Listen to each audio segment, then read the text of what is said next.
number 24, Battistil. He takes it.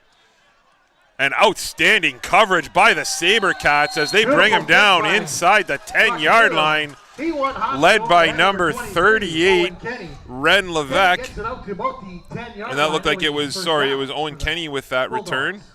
So the Bulldogs are going to take over first down and 10 from inside their 10-yard line. Nice start for the Steelers. Well, or for the Sabercats, sorry. If you're Coach Baswell, you're happy with that start on specials, right? Sometimes specials make a prominent role in the game, and they're equally critical with the offense and defense. So we're going to see how this starts. The Brampton's going to start out on the 10-yard line, their own 10, and we're going to see what they got in store here. So just because I said they were going wide, they looks like they changed their scheme. So and they're going with a big backfield, and they hand it off up the middle. Nice cut there. Good job by number 47 of the Sabercats, Wesley Tate. He's able to take down. Joseph Ferlito, the quarterback, leading the way. Quick little handoff. I think that's number 33. 33, Demario Daly with the run. Picks up about 4 yards. So it'll be second down and 6. And here comes the spread. So the first one was just kind of gauging what they could get off the run here a little bit, and now they came out with a little bit wider set. So they come out 3 receivers to the left, 2 to the right, and it's a handoff up the middle. And Daly breaks a tackle, and he's brought down by Wesley Tate yet again after a short gain. So that's a gain of 2. It'll be third down and 2. Good start for Wesley Tate, the young grade 9 linebacker from this Sioux Sabercats team. 2 tackles on 2 plays. He had a solid game last week as well, and him and the Katie boy, number 54, he had an outstanding game last time too. So looks like Brampton's sending their punt team on here. They're going to be short by about 2.5 yards. So on to the specials. We'll see. They left their running back on in the backfield, so I could be watch some shenanigans here early, potentially. But I would think that they're going to try and not get pinned deep. So Melchiori and Grisdale back to return the punt here. Again, tough to see that jersey number. Snaps good, takes the punt, and that's a directional kick. Lots of height. Takes a friendly bounce. Grisdale has it. Good job of not having a 5-yard penalty, and he's brought down out of bounds, and he'll be taken down at about the 35-yard line. There is a flag on the play. We'll have to see what the flag is. Referee Chow in on the call over to referee Grev. And it's going to be a holding penalty, I believe, against the Bulldogs. No, it's against the Sabercats. Oh, against the Sabercats. Sorry, okay. Was that? So that's going to be a penalty against the Cats. After the catch, or? Either way, it'll be first down, Sabercats. So it'll be first down and 10 for the Sabercats. I guess that would make sense, as the Bulldogs couldn't get a holding penalty necessarily if they're on defense. So I apologize. So the Cats will start off with outstanding field position. First down and 10 from the Bulldogs' 43-yard line, 44-yard line. Yeah, I think it's going to be prominent here that, Zane Murdoch and Gavin Grisdale have a great game for them today, as well as Cole Rive. He was stellar last game. Murdoch takes it. He pitches it to the outside to Melchiori. Melchiori cuts it up. And nice job by the defense of the Bulldogs, led by number 52, Aiden Alcaraz, with a beautiful stop. That's a gain of 1 on the play by Melchiori, and that's not easy. No, it's not, but they filled their gaps really well, and they were very sound there on the line. They didn't bite on any of the pulls, but unfortunately the O-line that they had earlier in the year was progressing well, so it's going to be critical here for them O-line to block well. Murdoch lines up. He's got 2 receivers to both sides. Melchiori lined up behind him. Takes the snap. He looks to throw, and he throws it up to Grisdale. And Grisdale attempted the one-handed catch, and I think he heard some footsteps there and off of his hand. But good read there by the Sabercats. Yeah, you know what? It's would have been a stellar catch with one hand, but I always encourage the young kids to try and get the second hand up there, even if it because if you get a little bit of balance into that hand and you're able to just squeeze it a little bit, it's you can come down with it. It's unfortunate he just overthrew him a little bit, or that would have been a solid first down. Back-to-back 2-and-outs by both teams. as the Sabercats will come out and Owen Kenny. with I their believe. unorthodox Come on, strategy Sam, of back attempting for field the goals Bulldogs. from all over the field. They did abandon this last year, and Sabercats last call game. for I'm first sorry. timeout. And this week, they've elected to do it again. So Cochamilio is going to attempt. It's not an actual field goal attempt. They use it as a punt strategy. So there was a timeout called there, I believe, by the Bulldogs. Something maybe that they didn't see on film. Maybe they just looked at last week's film and maybe didn't pick up on that on how they wanted to set that up. So Thing is Cochamilio with his leg, I know we're looking at about almost a 50-yard field goal, and that might be a tad out of his range, but, Cochamilio has one of the best boots in this league, and he can kick the ball a mile. So, not a bad idea here to try and pin these guys deep, and it looks like the Bulldogs, they have Stanley back, and again, tough to see. I'm not sure, Coach, if you can see that, but it's got a 3 on the end. When he kind of turned sideways, that's all I really got. It's the same 2 that were back there for exactly. the kick, So we'll have to take a look. So Cochamilio on, and the Sabercats with 2 onside players. So the directional kick is a nice little punt down, and it's taken by Stanley. Stanley has lots of room there, and that's going to be a block in the back, I believe. I would agree. Against them. And the Bulldogs, Stanley takes it all the way up the sidelines, and he's finally forced out of bounds by number 54, Blaine Poulsen. So there are flags on the play. I think did you see that as well? You saw that as a block in the back, and appeared to be. There was a hold here as well. I'm not sure if referee Chow and referee Corelli seen the same thing, but we're going to get a call here from referee Gev. So it's a block in the back against the Bulldogs. That'll be a devastating penalty for the Bulldogs, as that's going to be about a 55-yard change in field position here. Yeah, and they're going to start off first down and 10 from inside their own 10-yard line. So if this is going to be a game, defensive battle like you so often see in the playoffs, and we talk about the importance of field position, it's a great start for the Sabercats. Yeah, if you're the Sabercats staff here, you got to be happy with the field position you're getting, and it's about to take advantage of these and get a few stops. And obviously Brampton's looking to get their self set up, and we're going to be interesting to see if they revert back to their run game that they were doing, or they stick to the passing game. So the quarterback here for different running back in the backfield. Bulldogs. I believe that's number 11, Healy. Healy with a quick pass outside to Thomas. Hugo Thomas. He picks up close to the first down. He's brought down by number 4, Jacob Day on the play. Day with the tackle, good enough for first down for the Bulldogs. Yeah, the Sabercats are in that little bit of a shell, cover 3 on the top side, so it's going to be keeping the ball in front of them and not letting them get anything passed on a deep play. So they've took the big running back out, and they just went to their other back right now with their quarterback. So I'm assuming they're going to start throwing the ball like although their film dictated. Bulldogs look to the left. There's another little hook route, and it's caught again by Stanley. And he's taken down. He's first hit by Jackson Kinnunen. So that'll be a pickup of 9 yards. A couple of guys to help him out.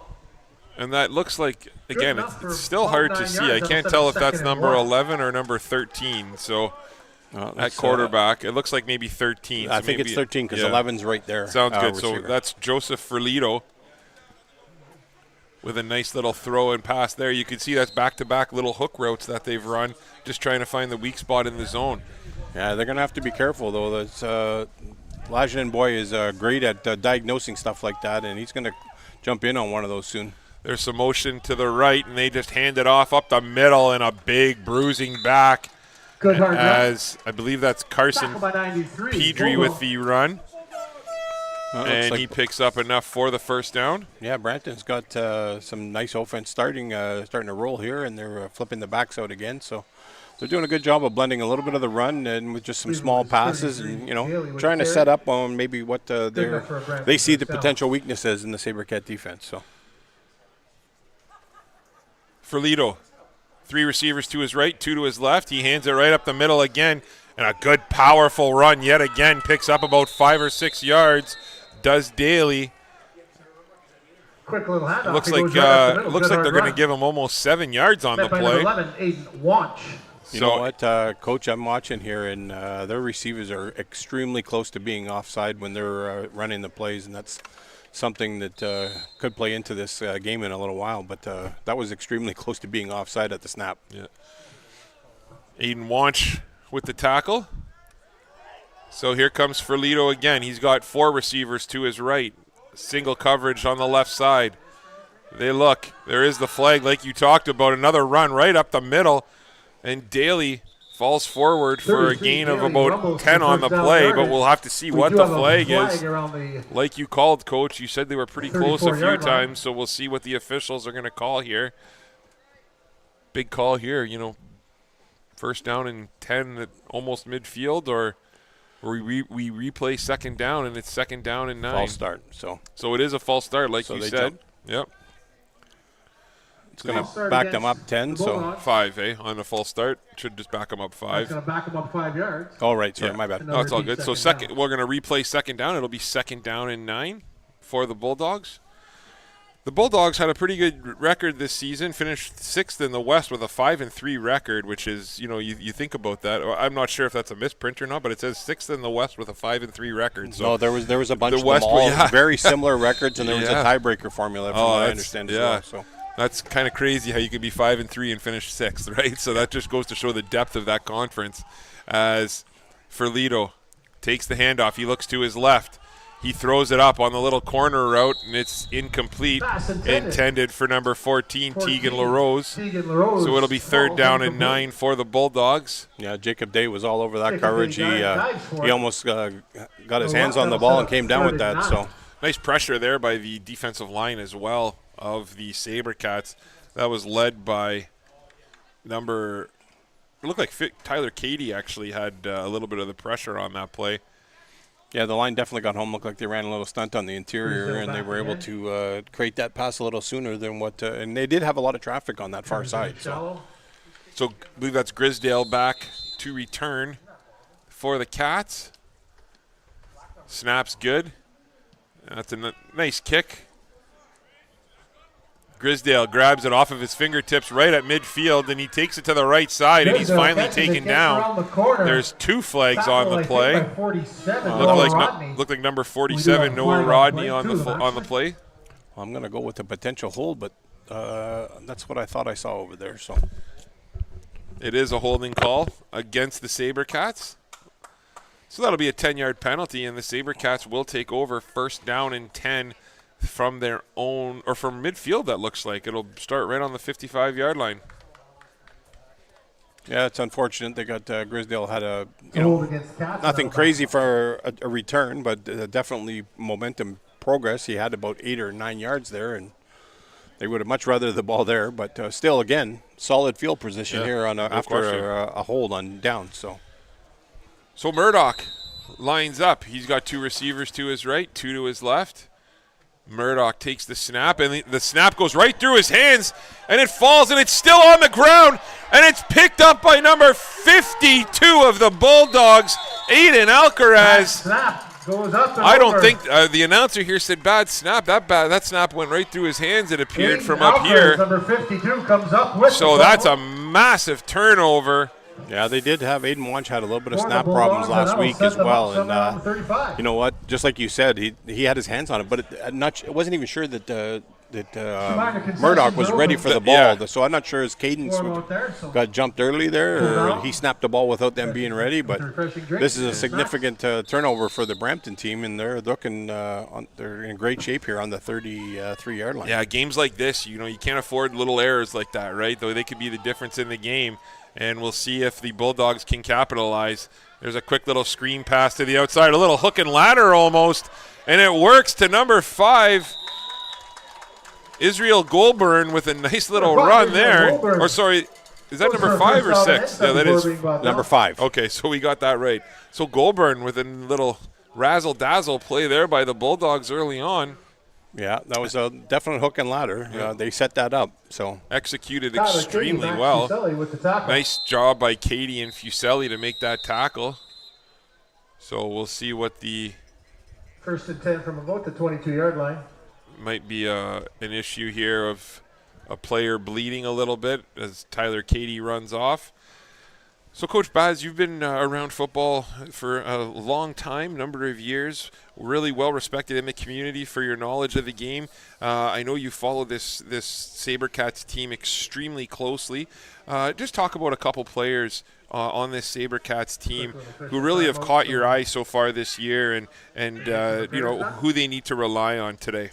Well, you know what? I've seen these young kids develop, and Aiden Wanch and I can't speak enough about Aiden Wanch and Evan Beauville. They've really excelled this year from the defensive end position, and you know, they got some great coaching over at the high school where they're at from Cora, and they've been playing some tremendous football, and they've been really being difference maker, getting home to the quarterback. And you know, Gavin Grisdale's come on a little bit later in the year, and it had to do with the play calling. They finally started utilizing the mismatch that he creates, being an athlete of all sports. You know, just a tremendous athlete in his own right, and he's been really coming on. So I think those three pivotal players, along with quarterback Zane Murdoch, they're going to have to be leaders today. And if they're not leaders, then it's going to be a long day for the Sabercat team. 6 remaining in the first quarter. Ferlito, again, from the gun, 3 receivers to his right, 2 to his left, running back behind him. And he hands it off to Goulburn. And Goulburn takes it right up the middle, and he's in for the touchdown. A 22-yard run right up the gut Good hard run for the touchdown. for the touchdown. And that is something that the Sabercats are going to have to figure out pretty quick. When you're running a dive up the middle like that for a 22-yard touchdown run, that's a great job by the offensive line of the Bulldogs. Yeah, you know what? Based on a lot of the film that I watched, they threw the ball quite a bit, and they're showing the Cats here a little bit of a different look, so credit to them. But I got to tell you, I know that there's going to be some defensive adjustments made from the Sabercat team, and they're going to shore that up, or going to look to shore that up. So, looks like number 54 for the Bulldogs is on to attempt the extra point. And Enzo Doronio. Number 11, Liam Healy holding. And that's a high snap, and it's taken, and they just fall on it. So that turnover has now cost the Sabercats 6 points, and the Bulldogs jump out to an early 6-0 lead. Yeah, it's going to be up to the kickoff teams now to make a decision on how well that's going to turn out for them today. So you're going to see, I would imagine, you got Ben Trevisan, who typically is back there, and Melchiori, and going to see if they can get some specials going here and get themselves some field position and put a dent in that 0 that's on the board. So it looks like the Sabercats are going to receive the first kickoff here with 4:53 to play in the first quarter. We'd just like to take a minute to thank a couple of our sponsors. We'd like to thank the Sault Sabercats would like to thank Cobb's Bread in Sault Ste. Marie in the Churchill Plaza, Jonathan Bujo of Reliance Home Comfort, and timeout sponsor is True House Sports Radio. So we thank everybody for their continued support of youth and high school athletics here in the North. If you're interested in sponsoring, please reach out to Jay Houselander, and you can get a hold of Jay through Saultsports YouTube page, website, or Facebook page. And the Bulldogs with a beautiful kick deep. It's taken there, I believe. Adam Hussein. That's Hussein, and you do not want to let him get rolling. And Hussein is taken down. What a beautiful tackle by Liam Healy. That's not easy to do, Coach, one-on-one, taking down a guy, a speedster like Hussein. You know, I helped out with the White Pines program a little bit, you know, and had a couple talks with Adam, and, you know, a great young man. And I'll tell you, if he catches that outside, you can just wave goodbye because he is gone. He has elite speed. You know, I think he was top 3 in the 100 and 200 in Sault Ste. Marie. So just a quick kid and learning the game a lot in the last couple of years. So if they get that opportunity again, he hits like a truck when he runs too. So Murdoch takes the snap. He looks, and he just throws it up to nobody. I'm not sure what there must have been a little miscommunication there, as you know, you could see these Bulldogs are basically playing almost like a cover 4 right now, as they're just bailing everybody. And that's an incomplete pass. It'll be 2nd down and 10. Yeah, Drew Elbury didn't look like he was on the same page as Zane Murdoch. Murdoch was running just a straight fly, and then he cut it up inside. Drew cut it up inside. But I'm telling you right now, they got to get the ball in Gavin Grisdale's hand or Cole Rive. These are the guys, the difference makers on their offense. So Murdoch has Melchiori lined up right behind him. 2 receivers to both sides. He looks to his right. He throws it up again deep. And it's an incomplete pass intended for number 10, Cole Rive.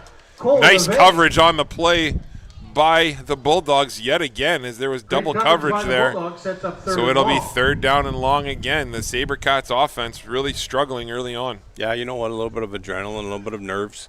You're in a pretty win or go home kind of game, or win or stay home in this particular case. So it's really going to be up to them to corner that off, but you know, I haven't seen Drayden Brock out there yet. I don't know if he's here today. I think he just ran a route on that play. Okay. Actually, I thought it looked like I might be wrong. Well, they were using him to punt last week, and he was doing a fairly good job. Yeah. So they must see something that they're going to get away with here. So that's not working. So, but he was available in the seam a lot last week, and I think that's somewhere they got to get the ball back to. Cochemilio with another kick to the right side, and there takes a bounce for the Bulldogs right into the hands of the returner, and beautiful tackle on the outside by number 58. That's got to be Didi Alibi. Didi Alibi with a nice stop. Almost immediately by Didi Alibi. Another kid from the White Pines program, Coach Baz, head coach down there for the senior team, and he's playing for Coach Bujold. And great job tracking him down. We'll see a few new faces down at the White Pines program this year. It's my understanding Michael Reed has accepted a position, and he will be down at White Pines this year as well, so potentially coaching. So it'll be 1st down and 10 for the Bulldogs from their own 41-yard line with 4:08 to play here in the first quarter, up 6-0. Ferlito, again from the gun. They got trips right here, 3 receivers in a bunch formation, 2 receivers to the left, and Ferlito pulls it out. Good coverage all over the place, and that was really well played by number 25, Logan Laginen, as he read that one like a book. And terrific coverage by Ben Trevisigno downfield as well. You know, give Ferlito some credit there. He looked around and, you know, decided it was best to not throw the ball, and sometimes that's the best decision. There was some great coverage, and like I mentioned before, the young Laginen boy, you know, him and his brothers were elite athletes over at in the Coro program, and he is really good at diagnosing plays when he's watching the game. And he had a couple of picks last week, and he was right there for that one. If he had thrown that where he really wanted to the first time, that would have been an issue. Under center, little play action. Ferlito looks upfield, and what a catch by number 11. Liam Healy picks up the 1st down. Brought down again by Laginen on that play. Coverage was there, but an elite catch there by Liam Healy, number 11 for the Brampton team. Outstanding catch.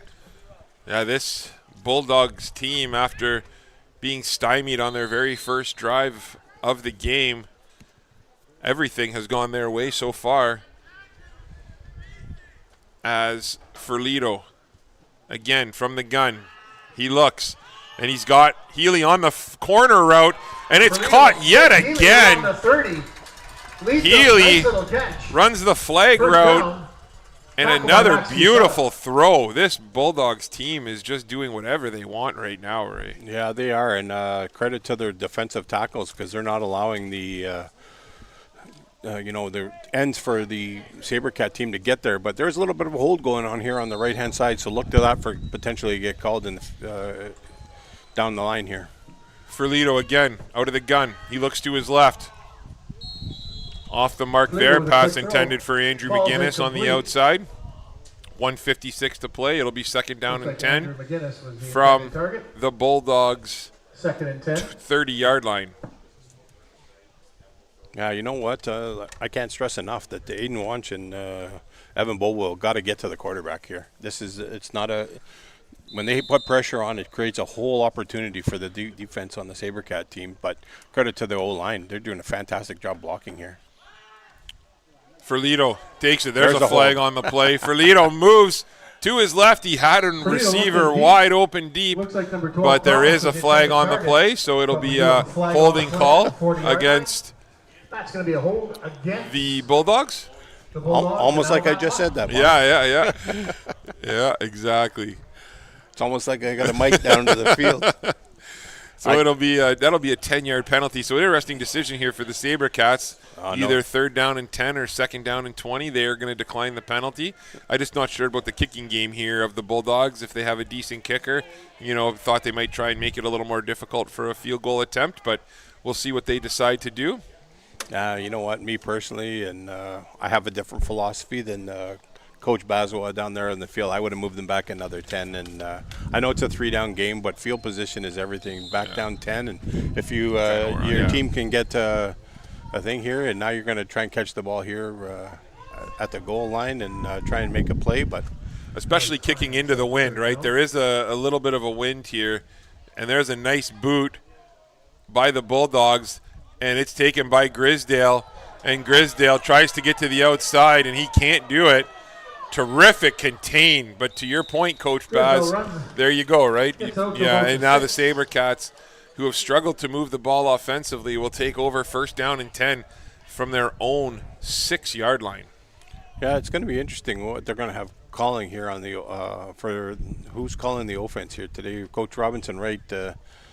He had a great game last week, and the last 2 weeks actually, I've told him that he's called a great game, and we're going to see what they have in store here. Maybe he can get back into that tight passing game, move the ball a little bit, and then set up Peyton Melchiori. Because once Peyton gets a little bit of a run too, could set him up for success here. But credit to the Brampton team holding them with a 0 here on the board currently. Some confusion again by the Sabercats offense.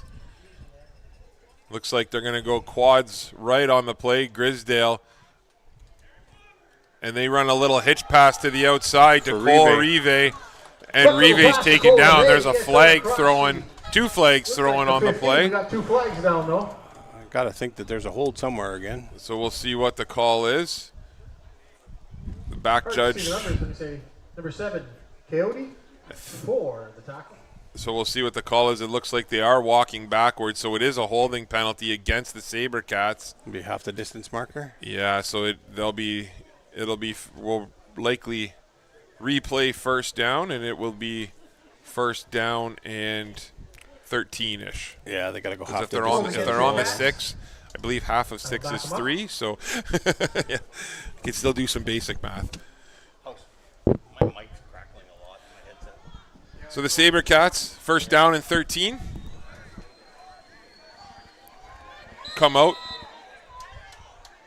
Quads right again. Grisdale, ISO on the bottom. Murdoch looks, and Murdoch's hit as he throws, and that goes off of the goal post. So that's going to be down. Blown dead. I believe it hit the goal. What a hit Murdoch took on that play. Yeah, you know what? This is not the same old line that I saw last week. I don't know what they're doing over there today, but this is definitely not how they were doing so well last week, and they look like they've regressed a little bit here today. And it's going to be second here, and they got to catch Brampton over pursuing here, and maybe jump in a freeze call here or there. But well, they do have Aiden Wanch playing center, which is an interesting decision, right? Wanch is an outstanding athlete. We all know how great he is, but he's a taller, skinnier kid, right? And he's going up against some monster nose tackles down there. So, I'm not sure where the pressure is coming from. I haven't watched that yet, but that's definitely something to watch going forward. Murdoch takes the snap. Murdoch gets it out of his hands quick. And it's caught by Cole Rive. I don't know if the ball was tipped or not, but what a throw and great catch by Rive. That is going to be enough for a first down, and that's a huge first down for the Sabercats. Outstanding catch. You know what? I looked like it might have been tipped a little bit as well. And for him to come down with that's great concentration, and that's what you want to see, right? So the Sabercats now with a much-needed first down. This will be the last play of the first quarter, barring a penalty. They come out, 2 receivers to both sides. And there's a snap. There is a flag on the play. I'm not sure if that's going to – I think that's going to be on the defense. We'll have to see what the call is as they – I think that's referee Roberts over there. He pointed towards the Brampton team. Oh, he did? Okay. I just saw the motion. It is. going to be against the offense. Well, Sorry. He pointed in the wrong direction. Yeah, I okay. think. Fair enough. I thought I saw procedure there for a false start. Yeah. So it'll bring them back 5 yards, so it'll be first down and 15 now for the Sabercats. From their own, looks like they're on their own 15-yard line. Yep, I think you're pretty accurate there, Coach. This will probably be the last play of the first half with zeros on the board. So Murdoch, again, with the wind at his back, I believe, right now, as it's a swirling wind here, and it's getting stronger and stronger. He looks, nice throw on the out pass to number 89, Drew Albury, and Albury takes it up the sidelines, and he's finally taken down by number 20, Matthew Puschel, with a terrific tackle, and that's a gain of 42 yards for the Sabercats. What a play. That sure made up for the one where him and Murdoch weren't on the same page there in the first quarter, and that sure more than made up for it. So Drew Albury with, give Murdoch credit. He looked to his right there and then came back to his left, and what a terrific little play that was. And that's obviously the biggest play of the game here for the Sabercats. He sure was tiptoeing down the sidelines, though, a lot closer than I would have liked personally, but good for him to hold on, and then he cut upfield and gained a few extra yards. So fantastic catch and run there by Drew Albury. Sabercats now, 1st and 10. Their offense in the Bulldog zone here. Murdoch takes the snap. He looks to his left. He airs it out to Grisdale. And what a defensive play. Great defense. Nice pass. I believe that's number 2 out there. Is that Bryce Pierre? It looks like it for sure, but that ball was not thrown well. That wasn't one of Zane Murdoch's better balls. I understand he's thrown into the wind, and this is where you have to really, as an offensive coordinator, understand the wind and how it's going to flow, right?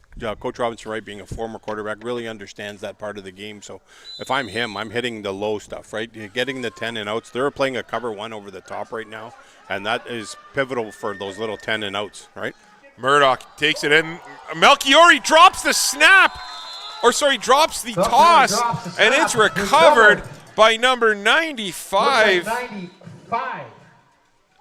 Adias Achere with a beautiful play there to pick that up.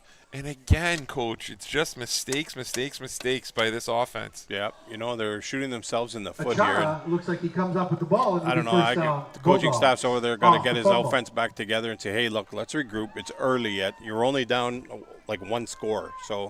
But you can't keep turning the ball over that or you're going to shoot yourself in the foot today. Ferlito, 1st and 10 from his own 52-yard line. 3 receivers to his left, 2 to his right. He takes the snap and he looks to his left. And again, hits that little hook pass to number 14, Tegan LaRose. And LaRose picks up a couple yards. He's brought down by Logan Laginin, and he's in some pain on the field right now. That's a gain of 5 on the play, so it'll be 2nd down and 5, and we'll be back in a few minutes after this injury timeout.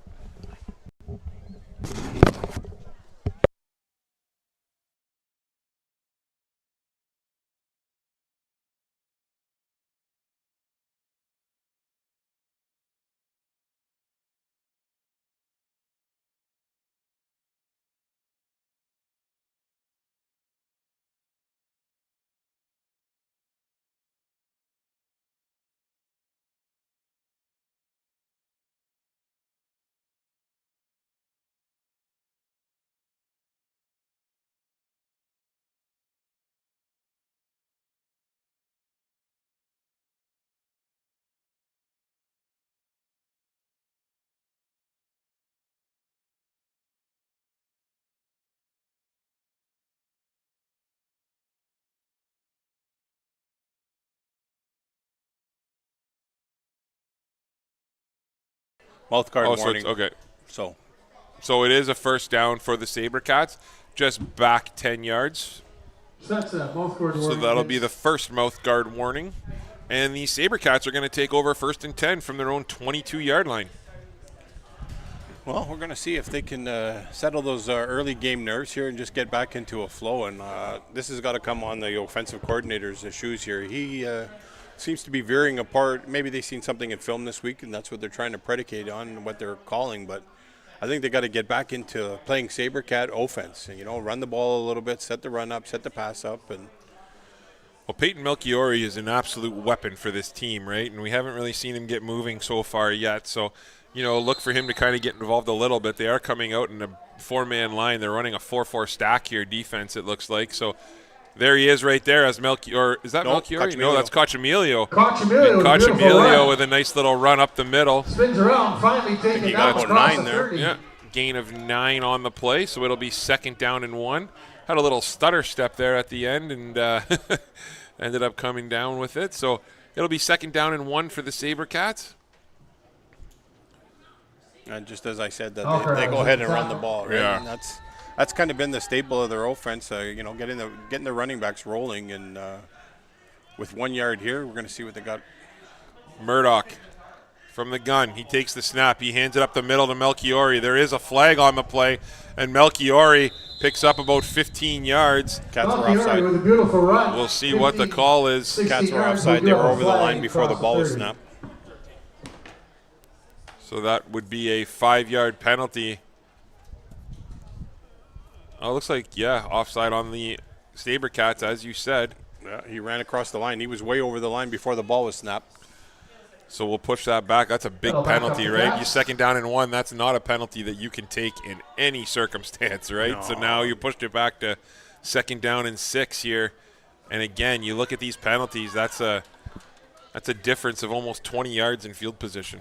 Yeah, that's they got to quit shooting themselves in the foot here on offense. They're struggling enough, and they got to clean this up. There's no reason at the semifinal game that you're running offside at the ball. Make sure, So here's Murdoch. He's got 3 receivers to his left. Murdoch rolled another flag. And there's a little out pass there to Cole Rive. And there's another flag in the backfield. My goodness. This is just a flag fest so far. I'm interested to see what the second one for referee Corelli is. I know something was over the line here for referee Chow. It looks like laundry day today. We're going to need some extra tight and fleecy for the referees to clean up these flags. I got to be back at work this afternoon, so this can't be a 4-hour game. So, yeah, we'll see. So that's a block in the back. No, it's going to be offside on the defense. So they're going to decline both penalties. And it's going to be a 1st down for the Sabercats. Against the defense. I'm not sure why they would decline the block in the back penalty, though. That'll be a 1st down for your Sabercats. It must have been where they got the ball. It might have been the 5-yard. So it'll be 1st down and 10 Sabercats from their own 38-yard line. Murdoch takes the snap. He looks, fakes it inside, and he looks to the outside, and he hits Grisdale. Nice little play there, and Grisdale breaks a tackle, and Grisdale's up the middle, and he is gone for the touchdown. Grisdale with the catch. You know it, folks. Touchdown. Gavin Grisdale and Murdoch hook up for a touchdown. We'll call that one 72 yards. And that's exactly what you need if you're the Sabercats in this situation. Yeah, it's almost like I think I should go buy lottery tickets tonight for you and I, Bone. Yeah, please. As he throws, gets it to Grisdale. It's either that or I'm spending way too much time at the football field watching what's going on. Yeah. Well, we all know that Murdoch and Grisdale played last year junior together, and they have quite the connection already. And Murdoch just kind of threw that one to a space and to a spot, and Grisdale was right there. And he makes no mistake. Once he gets a little bit of room, he's gone, and you saw that there. Yeah, I said they had to be pivotal parts of this game today, and that just shows why, right? And I'll tell you, I'm impressed. That's the fastest I've ever seen Grisdale run. Yeah, he was quick there. And the extra point is blocked. Big play by, is that number 17 in the middle? Aaron O'Keefe. They got a couple of very large young men. Yeah, that's a big boy. We got ourselves a timeout. Yeah. So both teams with a touchdown, both teams with missed extra points, and we're sitting here with a 6-6 tie with 7:53 to play in the first half. Yeah, you know what? Credit to that defensive line of the Brampton team getting in there and getting a hand up and getting a block. 'Cause I haven't seen too many of those blocks this year against the Sabercats, so credit to them. Again, we'd just like to thank you for watching our coverage of OSFL AA football. If you like this video, please make sure to subscribe below for more help to help support Saultsports TV.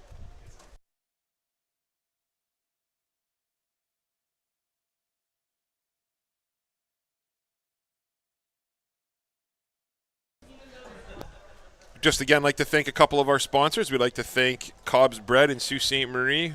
Coach Baz and I both have sung their praises last game times. We did, yeah, and those scones are just absolutely to die for. So, yeah, absolutely a big fan of Cobb's Bread, and we appreciate their support. We also got an update from the Varsity Sabercats game, and the Varsity team is down currently 15-8. Cachamilio's kick takes a friendly bounce, and it's taken by the Bulldogs' number 23, Owen Kenny. And there's a late flag there. I'm not sure what that call could be. I know, but Ren Levesque made a great tackle on that run back. So yeah, Ren Levesque is one of the most coachable kids out there. You know, he's got a really late birthday.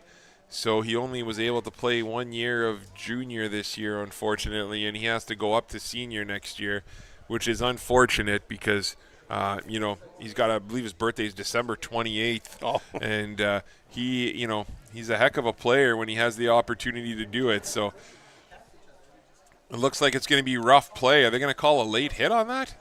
They are going to call a late hit against the Sabercats. I don't know about that. Yeah, I don't know either.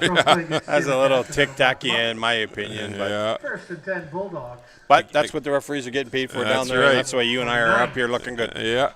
So it'll be first down and 10 for the Bulldogs from their own 49-yard line. And there's a little misdirection play to Stanley, and Stanley with a beautiful cut up the middle is finally taken down by Lajinen. Gets to about the 50 and a first down before being tackled. That'll be another first down for the Bulldogs, so first down and 10. Yeah, the 11-yard run on that one. Uselli and a couple others in on that tackle. But there, that was a little misdirection there, and that was kind of unscripted from what I saw. So, but credit to this Bulldogs team. They're running the ball, and they were been known to throw it a lot. So. Bulldogs come out for Lido. 3 receivers to his right, 2 to his left. There's the motion, and they just hand it up right up the middle. And he hasn't even been touched yet. And he takes it to the left side, and he's finally forced out of bounds. Coach, again, a run up. There is a flag on the play, so we'll see what the call is, and maybe that would explain it. But, again, another run up the middle, and he wasn't touched for 35 yards. No, that's a... It is going to be a hold, though, against the Bulldogs, so maybe that's part of the reason why. But well, it is, but that was a terrific run by that young man, and unfortunately they are shooting themselves in the foot here with a holding penalty. But I got to tell you, just the defense doesn't seem to be there's no intensity from them, and you know the coaching staff over there, they're not no slouches on intensifying their kids to get them ramped up for a game, and they just seem to be going through the motions here. They're not, you know, I don't know. When you're coaching the defense, you got to have your boys amped up and ready to play, and it's about these. This line's got to get home here. And but credit to the Brampton Bulldogs making first and 20. You know, some strong play on the line here. First down and 20 now for the Bulldogs. The officials are speaking to the Bulldogs bench. Bulldogs are coming out in a bunch right formation with 2 receivers to the left. Ferlito from the gun takes it, fakes the handoff. Little hitch pass to the outside, and Stanley has all sorts of room. And Stanley picks up about 14 yards on the play before he's finally taken down by Max Fuselli. Yeah, he was all out there all by himself. But it'll be second down and 7. Bulldogs in the Sabercats zone. Territory, I mean, sorry. I think the difference so far in the first half that we've seen has been the offensive line of the Bulldogs has been absolutely dominating defensive line so far, or the interior of the defensive line. I agree. Of the Cats. And there's a Ferlito again on that little hook route to the outside, and it's intercepted. Jacob Dave with a beautiful play and a nice catch. About the 40-yard line. I think Ferlito would like that throw back, as he didn't, he didn't put it to the receiver's outside shoulder on that play. Threw it to the inside, and Jacob Day, Johnny on the spot, made a beautiful play. Yeah, you know what, Coach? I've picked up a little bit here on being a former defensive coordinator. I've picked up the quarterback is looking at his receivers. He's staring them down where he's going with the ball, and Jacob Day just it looked like he just sat on that route and just waited for it to happen.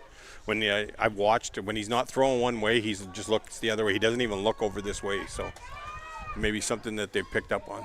Murdoch from the gun, hands it off up the middle, and Cachamilio goes absolutely nowhere. 3 or 4 Bulldogs. He's brought down, led by number 55, Angelo Garofalo. Yeah, that offensive line for the Cats has gone back to what Looks like a loss of they're 1 yard. regressing That'll to be the way they second were and about 1. 4 games ago. This is not the same offensive line, but again, credit to the Brampton Bulldogs here. The defensive line is playing outstanding today. Murdoch from the gun, 2 receivers to his right, 2 to his left. Looks like they're going max protect here, and they are going max pro. Murdoch rolls, and he tries to throw it, and it's nice catch there by Cole Bailey, I believe. Or is that Michael Marshall? We got 2 number 28s. I believe that's Cole Bailey. Cole Bailey. Yeah, Cole Bailey for sure. So Cole Bailey with the catch. That's a loss of 1 on the play. So it'll be third down and 12. He did well just to get hold of the ball. Again, this offense needs some sort of spark here, Coach. I agree. They just got to make a change here and get to the ball. They got to get these slots, and the running game is just not working for them. So again, Cachamilio on to kick the ball away. Kicking into the wind here, which is going to be tough, but that's a nice little boot, and that's going to go out of bounds, but I think that's going to go out of bounds close to midfield. Whoa, I don't think it was that far. Okay, they're going to give it to him at the 51. So the Bulldogs, with 4:54 to play in the game, will take over 1st and 10. You know what, Coach? The thing about this game, though, is you're looking at the scoreboard, and it feels like the Bulldogs have just dominated both sides of the ball here early on. But you look at the score, and it's only 6-6, right? So again, the Sabercats, they have to feel pretty good about where they're at right now. Yeah, you know what? Only being tied right now, and credit to the defense. They've held on. It's the bend don't break philosophy, but they're starting to pick on some of the tendencies of the quarterback here. So under the gun, misdirection, another misdirection play to number 11, Healy. They were having no part of that one. Still falls forward for a gain of 7 on the play. Got them some yardage, but there was I think if the second reverse would have just stayed, there was nobody over here on our side of the field. Oh, there is another flag on the play, so it's going to be another call again against the Bulldogs yet again. So when you have that much time in the backfield to hand the ball off 3 times, there's a hold somewhere. Yeah, so we're going to replay 1st down, and it'll be 1st down and 20 for the Bulldogs. But you notice, right, the Bulldogs not shy to dig into their bag of tricks early on here, as there's been, we've already seen a hook and ladder, we've seen a few reverses, we've seen a couple counters. So, Bulldogs dipping into the playbook early on here. And Ferlito, again, takes the snap. 2 receivers to his right, 2 receivers to his left. 3 receivers to his left. Ferlito takes it. He looks. And there's a little screen pass up the middle.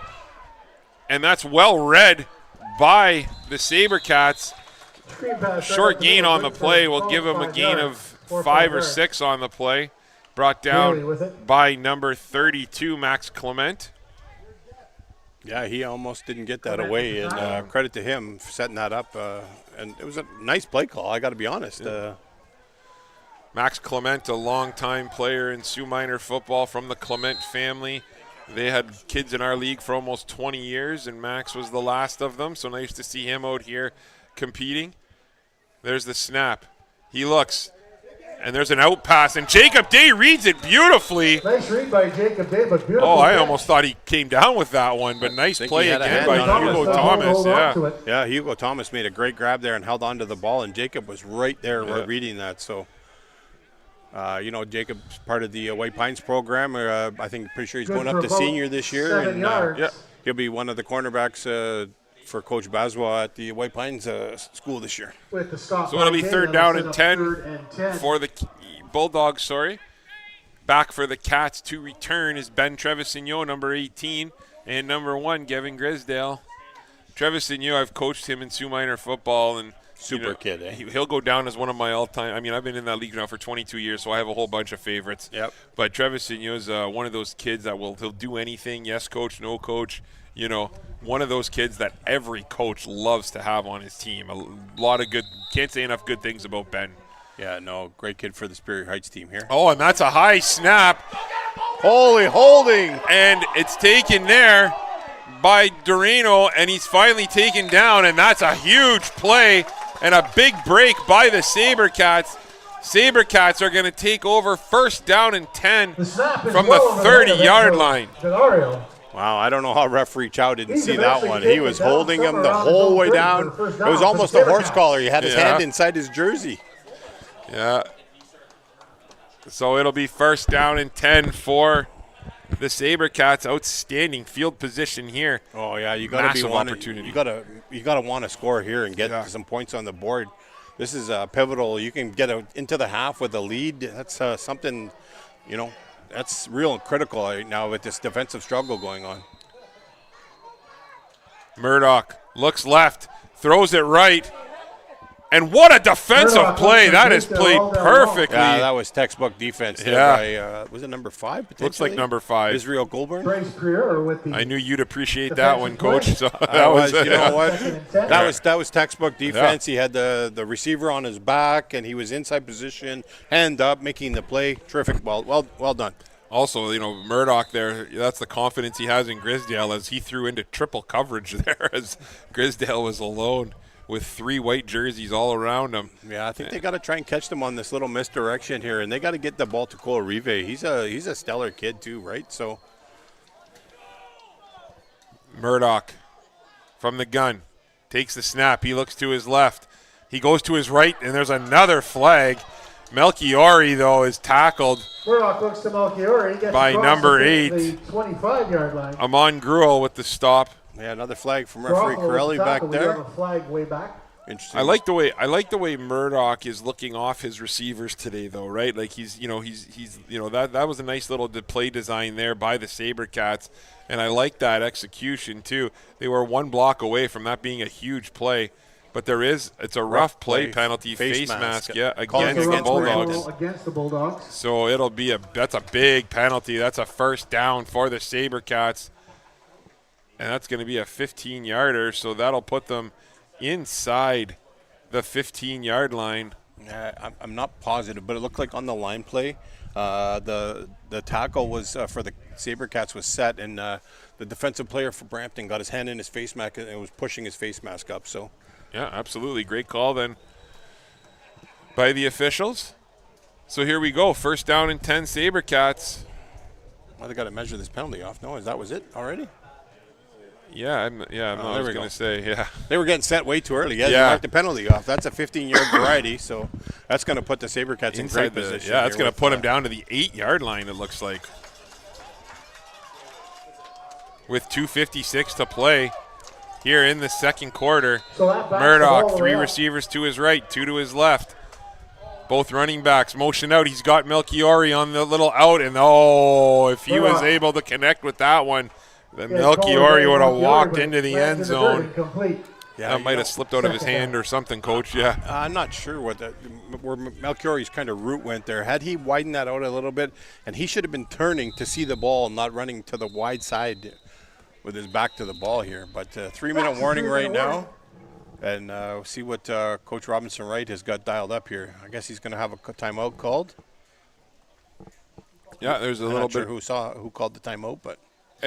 We'll be back in about 15, 20 seconds time once the timeout is done.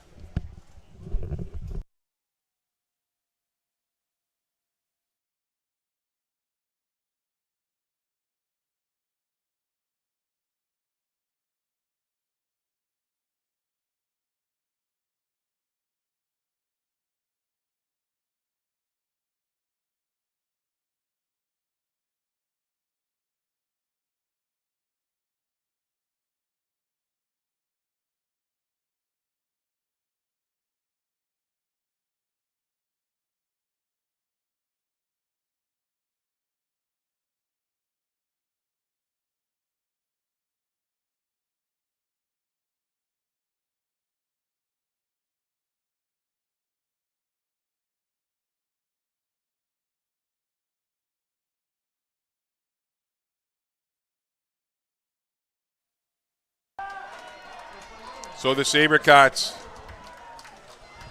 big opportunity here to take the lead. Murdoch has it. Murdoch rolls to his left. He looks to his left, and he's got Grisdale again. And another touchdown for the Sabercats. That's a nice 9-yard touchdown pass. Yeah, you know what? He rolled out really well there. Well, he got his feet planted, and he hit his favorite target, Gavin Grisdale, right? So, yeah, beautiful play there by Murdoch. Able to set his feet and make a nice throw. So the Sabercats, with 2:41 to play here in the second quarter, have jumped out to a 12-6 lead.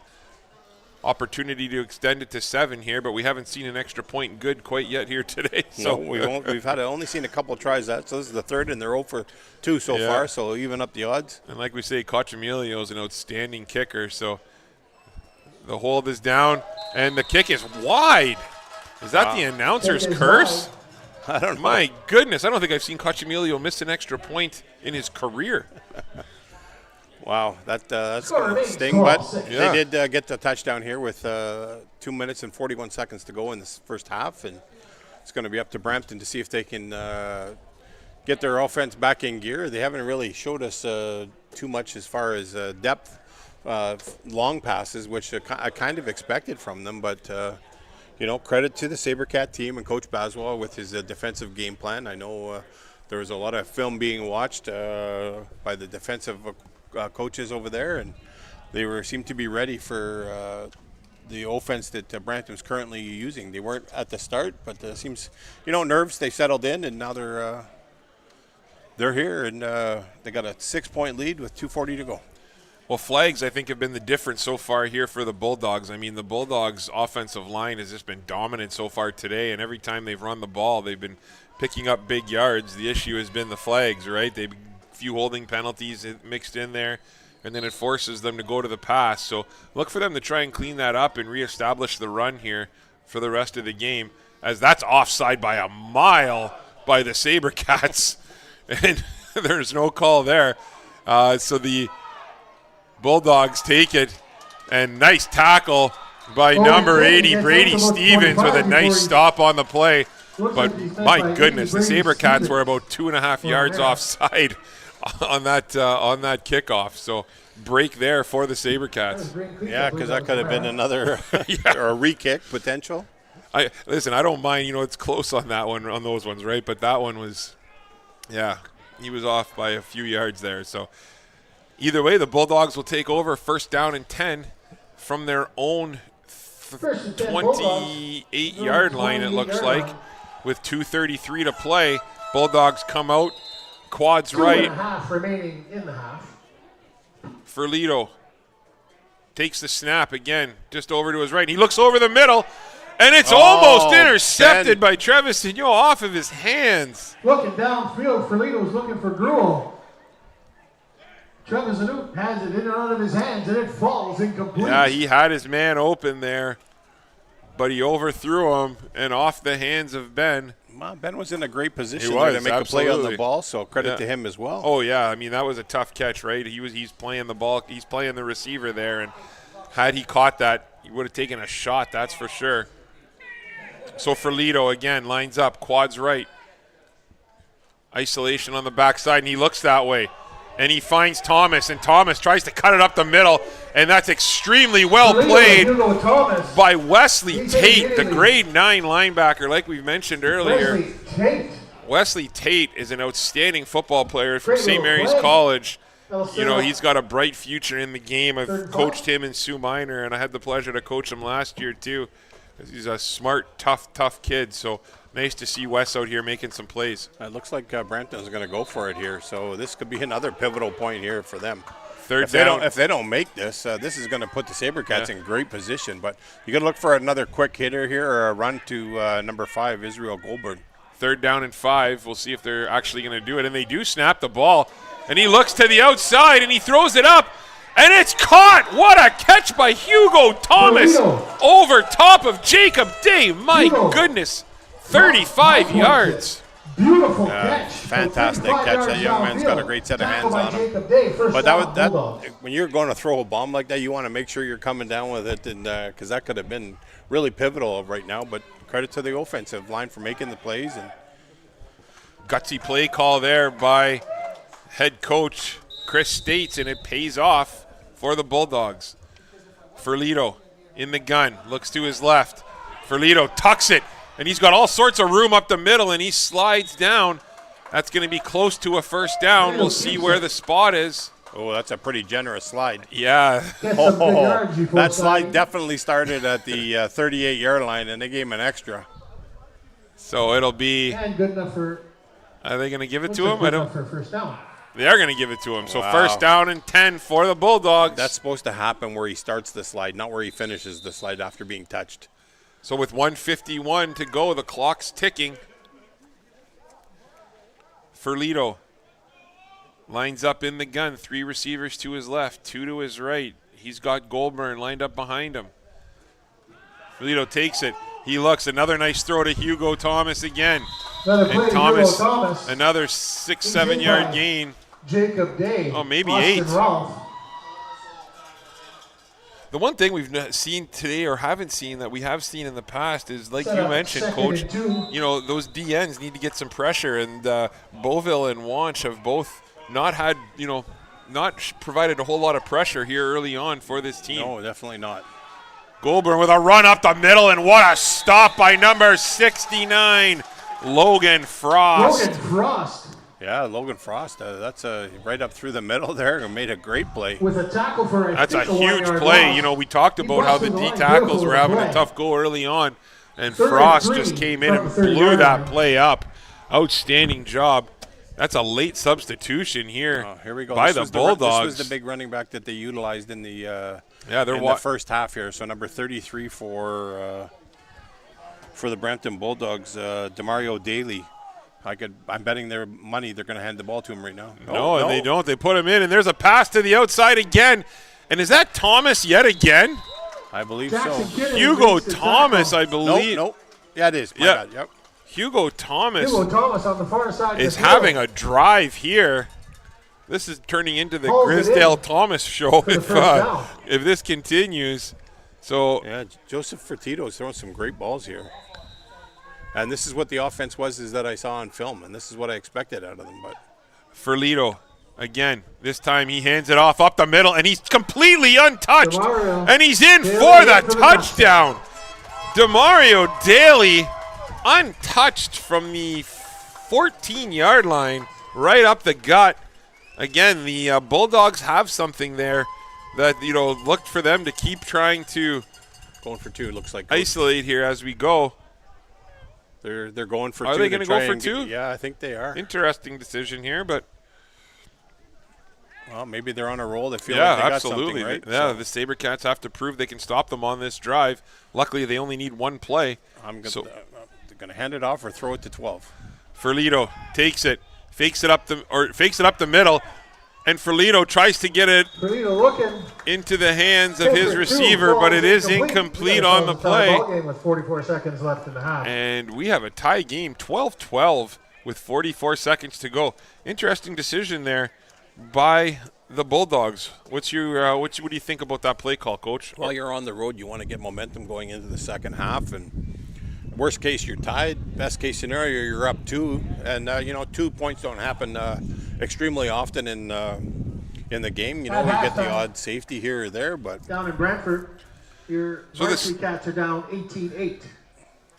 So the Varsity Sabercats are down 18-8 now, it sounds like. So with 44 seconds to go, the Bulldogs are going to be kicking off here right to left on your radio dial. Be interesting to see if they decide to boot it deep. And again, Adam Hussein for this Sabercats team, they don't use him a ton on offense because they have so many weapons, but he is a dangerous player, as you mentioned. Yeah, if he can get to the outside, it's really tough for somebody to catch him, that's for sure. And there's a boot, and let's see if it's about. What a play there by the Sabercats. I believe that's Melchiori. And Melchiori, he gets the outside, and he has some blockers, and he cuts it up, and he's taken down by number 48. Picks up a fastball, one hopper off the turf. Don't have a name for 48, but what a terrific play by Melchiori. I mean, if he doesn't pick that up, Coach, that's going right to the end zone. Yeah, you know what? That was a bullet kick, and he made it all the way back to the almost midfield here. He got on the 50 of the Sabercats. So with 33 seconds left, put them in potential place. I think they still got a couple of touchdowns left. I've only seen them utilize one, so this could put them in position to move the ball up the field a little bit here, and the ever dangerous Grisdale and Rive. That's who I'm trying to get the ball to. And to be said today, they haven't thrown the ball to Drayden Brock. And he had a spectacular game the last 2 games. Yeah. He was in for some catches. And a couple touchdowns last week. They just haven't called his number. Maybe they're saving it for the second half to set something up here. But Melchiori looks good. And another fumbled snap. No, the player wasn't fully off the field. Neither was the coaching staff. A little early on the snap. So they're going to reset that, and we'll replay the down. It'll be first down and 10 with 33 seconds left. The player wasn't completely off the field, and it remained first down. Interesting to see what the Sabercats decide to come out with here. Honestly, for me, I'm just running the little short ones and seeing if somebody can break a tackle here to get the ball closer down the field. You're kicking into the wind, too, so you're going to need significant yardage in order to utilize Cachamilio. Motion to the right, 5 players to the right now of Murdoch, and it's a little hitch pass to Grisdale on the outside. Grisdale tries to cut it up the middle, and Grisdale's brought down by number 52, I believe that is. 52, Aiden Alcaraz. Alcaraz has had an outstanding first half here for this Bulldogs team. 5 yards. Sets up 2nd and 5. 2nd down and 5 for the Sabercats from their own 54-yard line, going left to right on your radio dial. Clock's running here. No urgency whatsoever, which is a little surprising by the Cats. Murdoch, 4 receivers to his left, and he rolls that way. He looks for Rive on the comeback, and it's caught by the Sabercats. It's complete. Nice little comeback route, but again, Coach, Sabercats. they wasted about 10 seconds there just running to the line, right? So with 6.4 seconds to play, this has the potential to be the last play of the half for the Cats. I'm kind of surprised they're not calling a timeout here. You don't want the clock to wind when he calls it in for play. So yeah. So there he goes. And again, this will be, not sure about this clock management here at the end of the half by the Sabercats. Barring a penalty. I'm really surprised they didn't call one timeout. Yeah. See if they can come up with something, but maybe they don't want to get in behind. And Murdoch again rolls out, and he just tries to throw it up to Grisdale. And see, this is why it's dangerous, right? It's taken now by the Bulldogs, and there's a great tackle on the back end. And let's just get no flags and the official pulled the flag out and put it away. Good job there by the Bulldogs. So after the first half of play, we have a 12-12 football game. Great game so far. I'm Tony Bonifero, joined alongside Coach Ray Bazois, Jay and Shaw Houselander in studio, and Chris Carr on a chair. We'll be back in about 10 minutes' time with second half action here from Superior Heights Field in Sault Ste. Marie.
Welcome back to Superior Heights Field here in Sault Ste. Marie for second half action. I'm Tony Bonifero, joined alongside Coach Ray Bazawa, Jay and Shaw Houselander in studio, and Chris Carr on a chair. Looks like the Sabercats are going to be taking the opening kickoff of the second half. Nice little boot down, and it takes a friendly bounce there for the Bulldogs, but it's picked up. I can't tell who quite that is. Your number 30, Lucas Joyce Stoichev. He turns on the wheels and he goes all the way, but there's two flags on the play. Lucas Joyce Stoichev is an outstanding athlete Flag at the 40 and a flag at the who 54. played Sioux Minor football again last season, and he progressed all year long. And he comes out and these Sabercats coaches have spoke very, very highly of him. Yeah, you know what? He showed some elite speed there, but unfortunately, a penalty. There's two flags on the play. Referee Corelli with called a hold against the Sabercats. So it looks like it's and I'm not sure what the call was from referee Condon. Maybe he saw the same one, but I don't know. One was way farther away from the other guy. But they have the better vantage point down there, and credit to the referees for, again, if it wasn't for these guys spending all their time out here, we wouldn't be having these games. So credit to the long-time referees out here, referee Grev, referee Condon, referee Corelli, referee Chow, referee Fitzpatrick, and referee Roberts is kind of new to the game here over the last year or two, and credit to them for putting the time in, because you know what, I was involved in Sioux Minor Sault pitch, as you know, Tony, and spent a lot of time umpiring games, and it's really a thankless position, and you got to hear the brunt of the cat calls and stuff, but they're the ones out there making the call, so it'll be 1st and 10. Credit to them. About their own 30-yard line. Murdoch from the gun.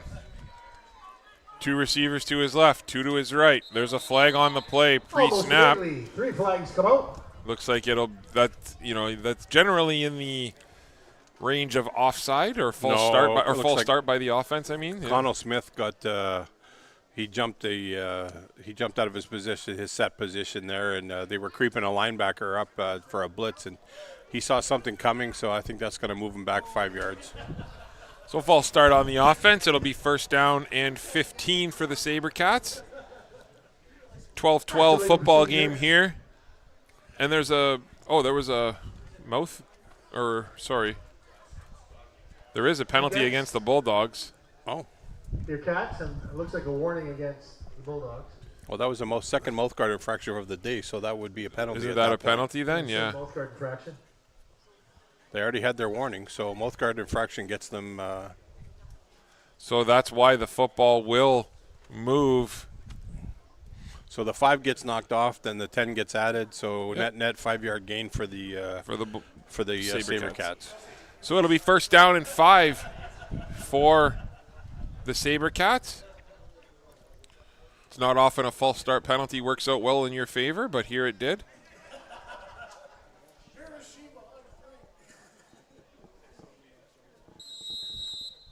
So Murdoch takes it from the gun, takes the snap. He looks to his right. He throws it up, and that was intended for Albury. Again, nice defense by. Intended target. A lot of contact over there that they let ride that time. 6'3" Robinson on the defense. Not sure who initiated it or who finished it off, but one of the Sabercats receivers was going down the field. Looked like Drew Albury, and number 5 for the Bulldogs made a little bit of contact. So must be ruled incidental, and it's 2nd down and 5 here for the Sabercats with 11:33 in the 3rd quarter. Melchiori lines up behind Murdoch. Cochimilio lined up to the right of him. 2 receivers to the right, 2 receivers to the left. Murdoch takes the snap, and he looks to his left. And he just throws it up again to Grisdale. And Grisdale with another big catch. Tackle by number 7, Ao Kidoni. Yeah, that's the offense that I seen them doing the last time. Just those little slants on the inside, those will get you. On that particular instance, got them 10, but I mean that was open like crazy all last week when I did the game, and at some point you would think that the Bulldogs need to just double team Grisdale, right? As I think Murdoch looks to Grisdale wherever he is on the field. And we'll see if the Bulldogs end up making that sort of adjustment As Murdoch takes the snap, he hands it off to Cochamilio, and Cochamilio goes down for a loss of 1 on the play. Swallowed up by number 53, Daniel Puccio. That Brampton defensive line has been stellar all day. We've talked about them a lot today, and they've started the second half off with a bang again here, forcing the Cats into second and long. Sabercats haven't been able to get anything going on the ground. You know, this passing game, though, has had all the success so far. They really, I'm really surprised that they haven't been throwing the ball to Drayden Brock, because he made a lot of tremendous catches for them last week.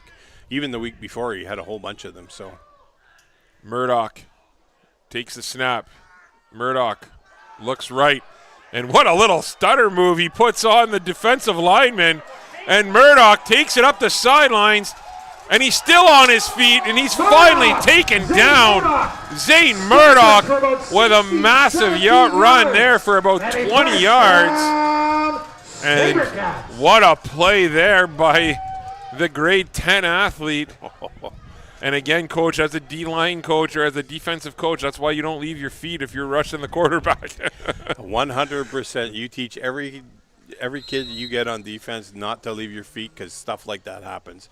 All you do is break down, shimmy down, get in position and make. But credit to Murdoch there for selling it. And what a hard run he made, gaining even after tackle yards. He had a whole bunch there. So 1st and 10 for the Cats. Murdoch, empty backfield, rolls to his left. Murdoch looks.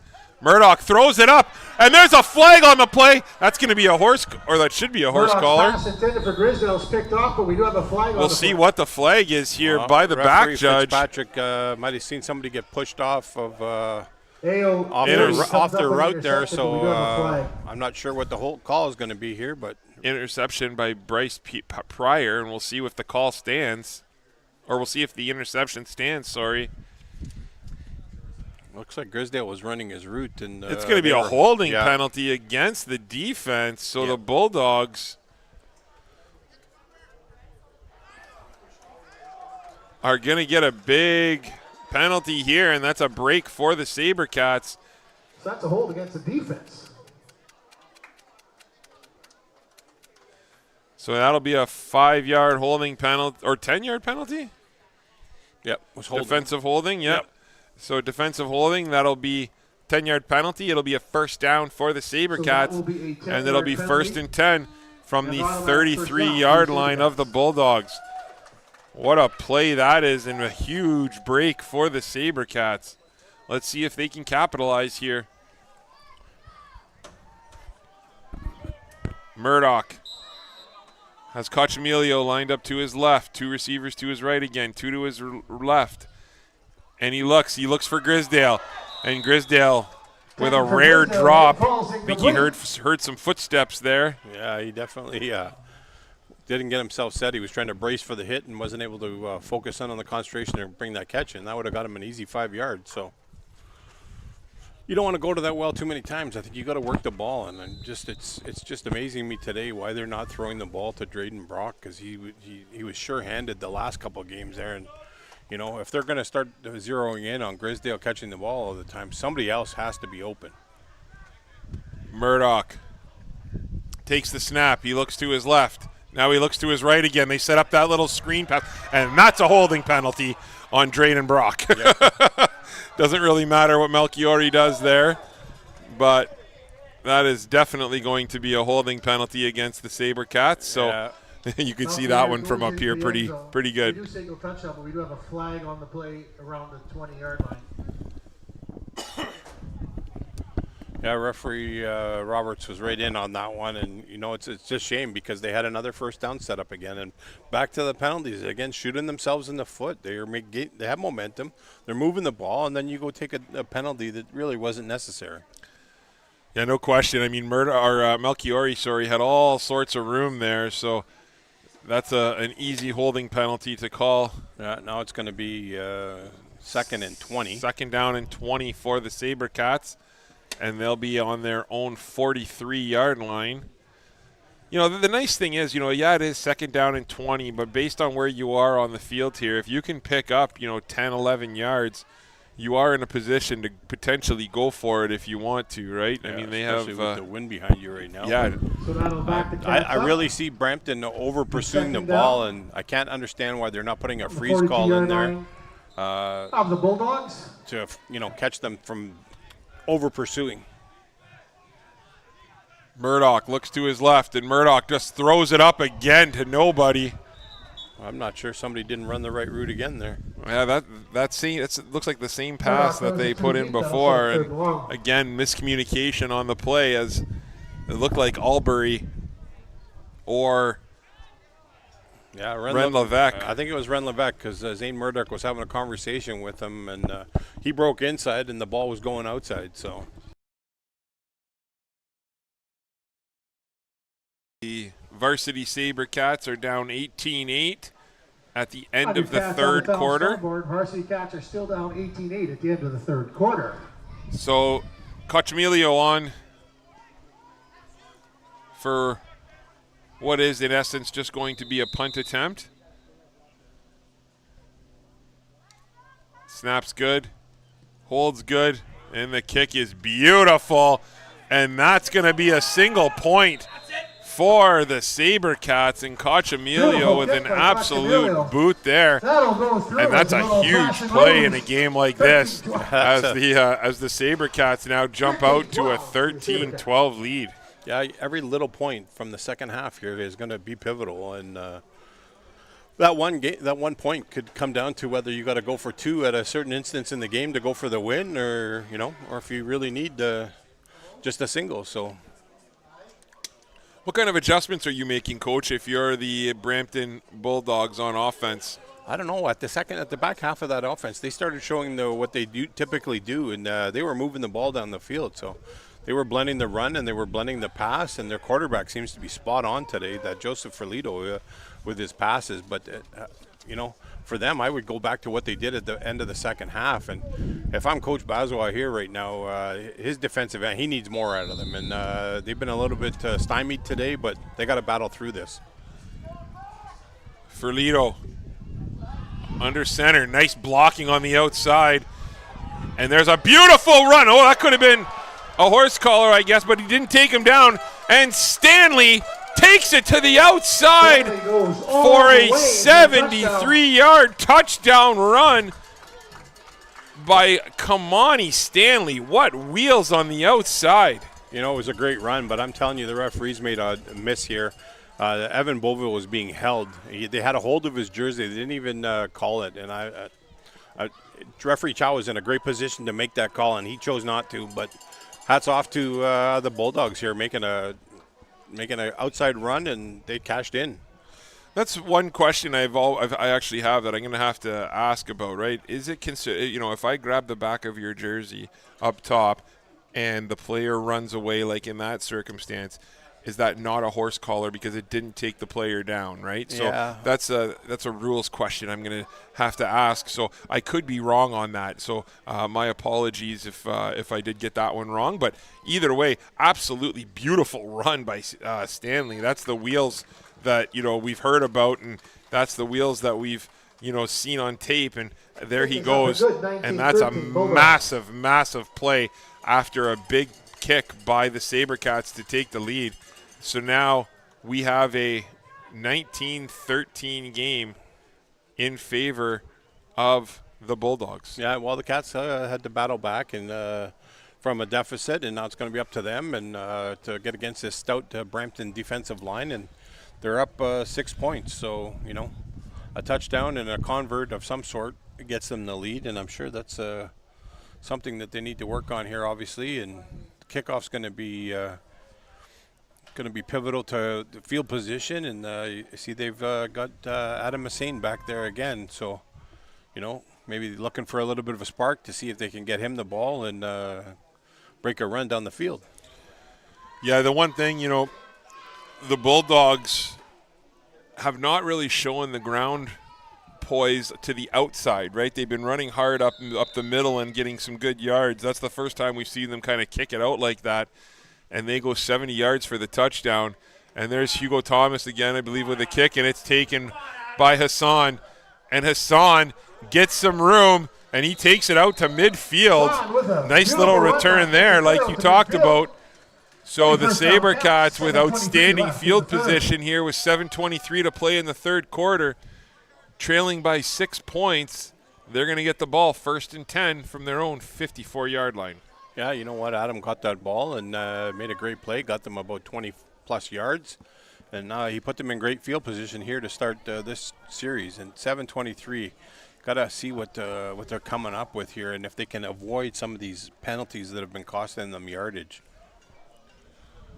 Murdoch lines up in gun. Again, Cochamilio in the game with Melchiori. Murdoch with a little screen pass up the middle there to Cochamilio. And Cochamilio is swallowed up after a gain of 6. Nice play there again by the defensive line of the Bulldogs, led by, tough to see the jersey number, but yeah, I think it was one of the linebackers there made a great play and wrapped him up, but not before he got about 6 yards here. So 2nd down and 4 for the Sabercats. 6:43 and counting, coming off the clock. I think they got to go back to another little quick hitter here and just get the 1st down. And looks like the Bulldogs, they drop everyone into coverage there. And it's thrown up, and what a defensive play by number 23, Owen Kenny. And if Owen Kenny picked that one up, Coach, he had nothing but space in front of him. Yeah, that was thrown up and really into great coverage by the Brampton Bulldogs there. 23 had nothing but a home run to the a free walkway all the way to the end zone if he had to come up with that. But you know, as I tease a lot of the kids that I used to coach, when you're on defense because you have a problem catching the ball. Exactly. That's what I always tell my kids too, right? If DBs, or I tell everybody, if DBs could catch, they'd be receivers. Yes. Cochamilio with another nice boot to the right side, and that's going to go out of bounds inside the 10-yard line. That's beautifully placed by Cochamilio, and that's going to be a change of 50 yards field position by the Sabercats. Sabercats, have really executed this strategy extremely well here so far today. Yeah, you know what? It's the version of the old coffin corner kick, and he couldn't have put it any better down to the 6-yard line. So now it's going to be up to see if the Cats' defensive side of the ball can really make a stop here. If they don't, you can't afford to get down 2 scores going into the 4th quarter. Yeah, this is a massive opportunity here for the Sabercats defense to make a stand and flip field position here. And again, you want to get some momentum back if you're the Cats. And, special teams is a great place to start, and they did so there. Ferlito, 3 receivers to his right. He fakes the pitch, and Ferlito airs it out to Thomas, and Thomas again with the catch. And Thomas takes the ball all the way out to the 47-yard line, 53-yard line of the Sault Sabercats. And that's a nice play design and play call by the Bulldogs. Well executed fake, and then he was on the money with that pass. But he doesn't even got to get beyond the money for that. That Hugo Thomas has just been dominant today and making all kinds of terrific catches out there, and they're moving them all over the field. Some sad news, it's now 32-8 late in the 4th quarter. Your Cats down for the Bisons. Ferlito with another pitch to the outside. Nice cut up the middle by Stanley, and the Sabercats do an amazing job on that play, led by number 54, Tyler Cady. And it looks like by the sound of it, Coach, our senior varsity team is getting soundly beaten down in the Brantford area, 32-8 right now. So unfortunately, that's going to be an end for a few careers, and thank them for putting on a great show for our fans up here and having a great season to get all the way to the semis. Ferlito from the gun. He's got quads left. Thomas isolated again to the right side. Ferlito looks, And Ferlito's taken down by number 11, Aiden Wanch. Look at the And Evan pass, but Boville he's was in tackled there by as Aiden well, Wanch. so that's what they needed. Nice little sack there. That's the Sets first up time third today down. that we've been able to say that they got to him, right? Yeah. So Yeah, great play there again by Wanch, and it looks like the Bulldogs are going to elect to punt, but you know, we talked about it, Coach, that field position battle is going to be massive, and that big play, flipped field position here. But you got to give the Cats credit, right? They're grinding, right? They're you know, bend don't break, giving a little bit. So good job by the defense after giving up the big play to make that stand. Thomas on to punt. And it's blocked! And it goes out of bounds. Nice play by the Sabercats. As I don't think he was touched on the play, Coach. no, he wasn't. He just blew in there. And I said these players at the start of the game, I said it at second half, those elite players got to make elite plays. And right there, he proved that that's the play that they needed him to make here. And this is another pivotal change for them. The Sabercats really got to make something happen on offense and make this happen, this turnover work for them. Yeah, that's a huge play for the Sioux Sabercats. And it'll be 1st down and 10 with 4:10 to go here in the third quarter. The Cats 1st and 10 from the Bulldogs 47-yard line. Murdoch takes the snap, and he pitches it to Melchiori, and there's lots of flags on the play, and Melchiori's dropped for a huge loss. Great play by Aaron I O'Keefe. believe 2 flags on the play. We'll see what the flag is. If that's against the Sabercats, that's going to be dangerous, but we'll have to see. There was 2 flags, so referee Corelli threw one and referee Roberts threw one. So see if they're both the same. Those plays, you know, are often in the area of holding, so we'll have to see what the call is.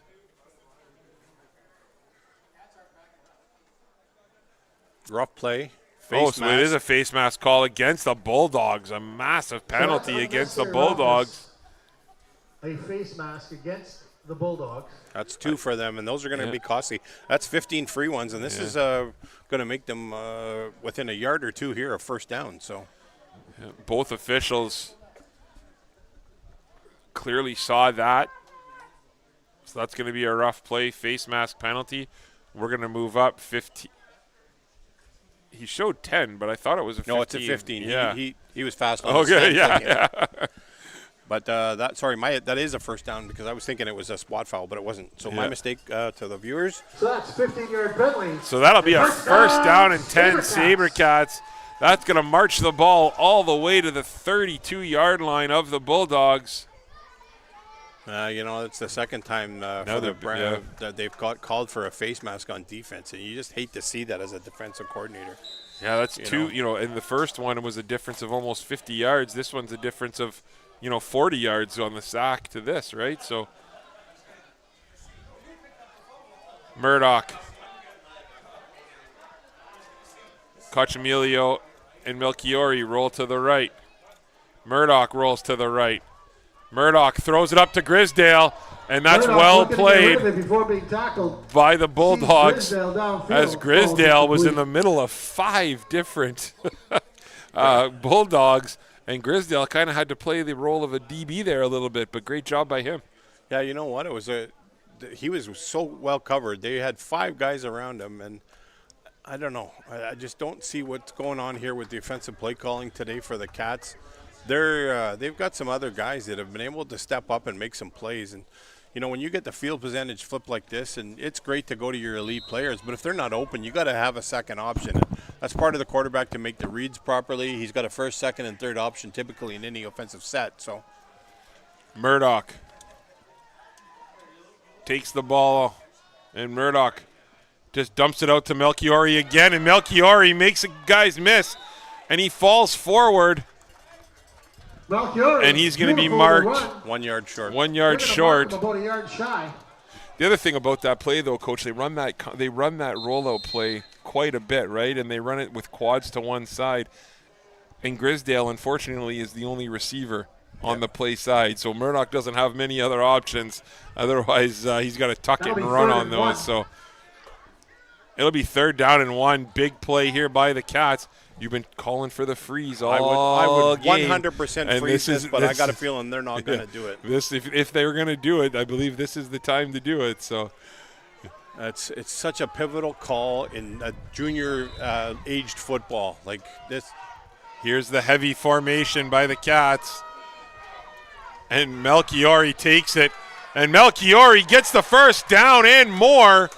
And that'll be a 1st down and 10 for the Sabercats inside the 20-yard line with 2:38 and counting to go in the 3rd quarter. Credit Peyton Melchiori on that. That ball was supposed to just be a dive and right up the middle, and he saw it not developing and he busted outside. But you know, the big beef that they brought in for that play call really worked out for them, and they got the 1st down on a pivotal point here in the 3rd quarter. Yeah, great patience he showed there too, right? He looked, picked the hole and went. Murdoch from the gun. Murdoch looks left, almost double pumps, and there was Albury again. Middle, throws it behind him and it falls incomplete. That was a little unorthodox there, but he had Albury. Ball thankfully hit the turf, and it'll be 2nd down and 10. Yeah, I'm not I don't know. They just offensive play calling today just doesn't seem to be in sync. And after the game Robinson Wright called last week, I was expecting sort of the same thing. And you know, obviously the defense is showing them a couple of different looks. And but man, I'm just trying to understand what's going on here. Murdoch looks.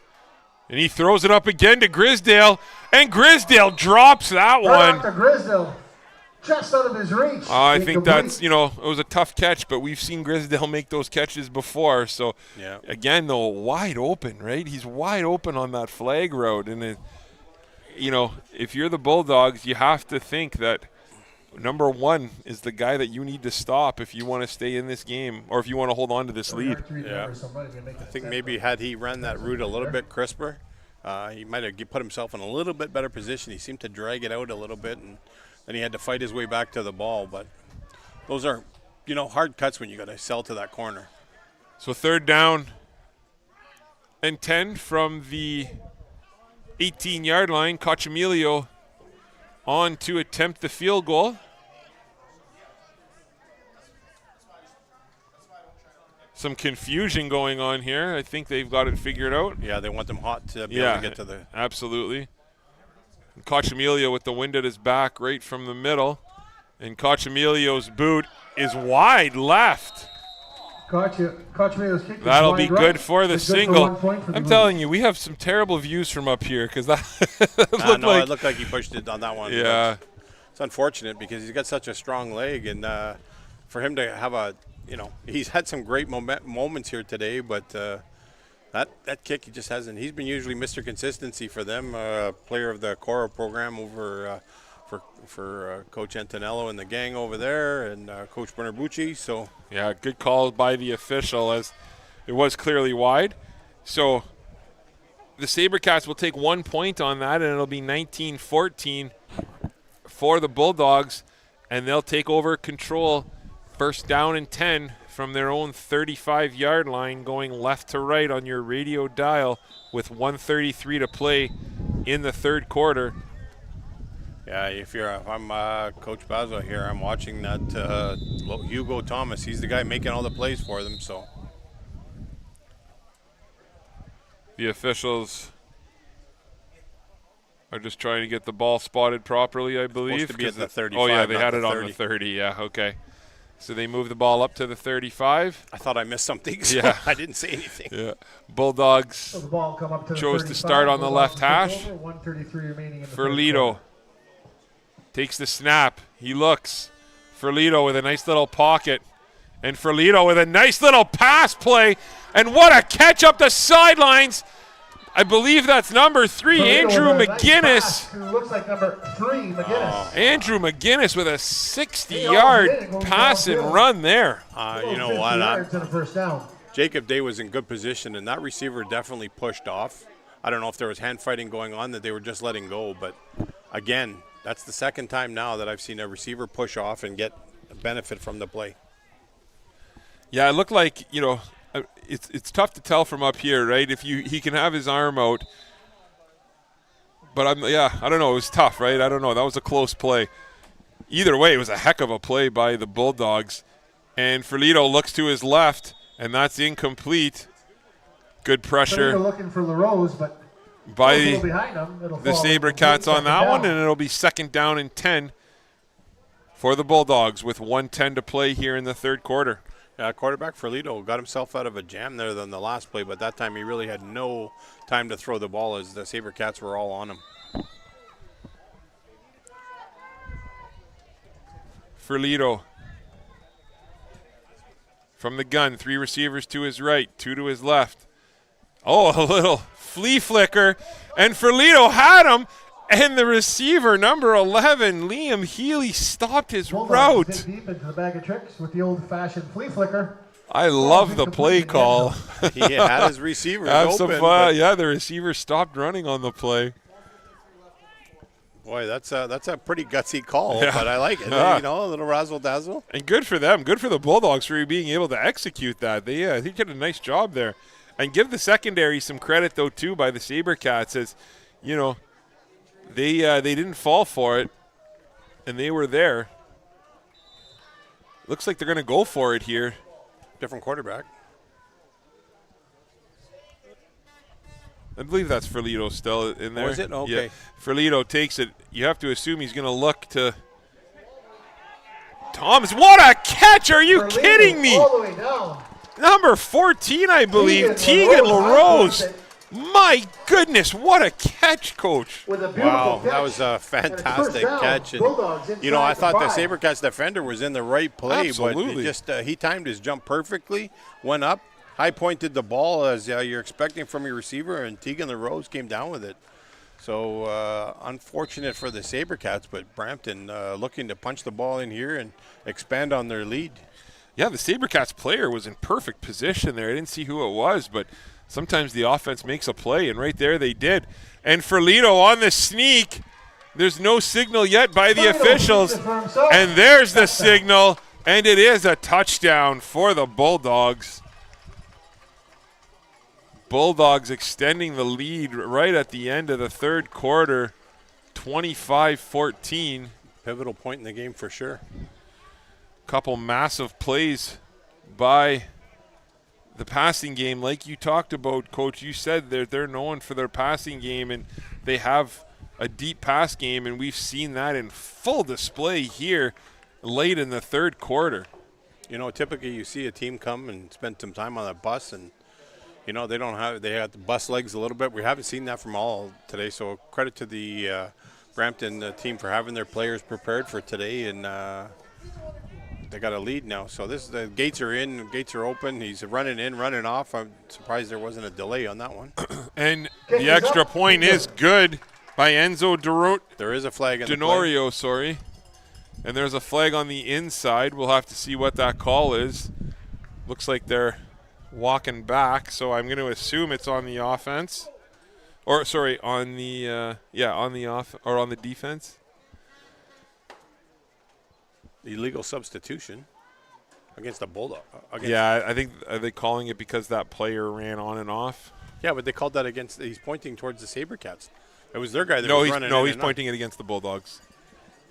He pointed to the Bulldogs. Oh, he's saying he didn't report? Oh, I know all about not reporting, as the officials gave your Dallas Cowboys a win over my Lions.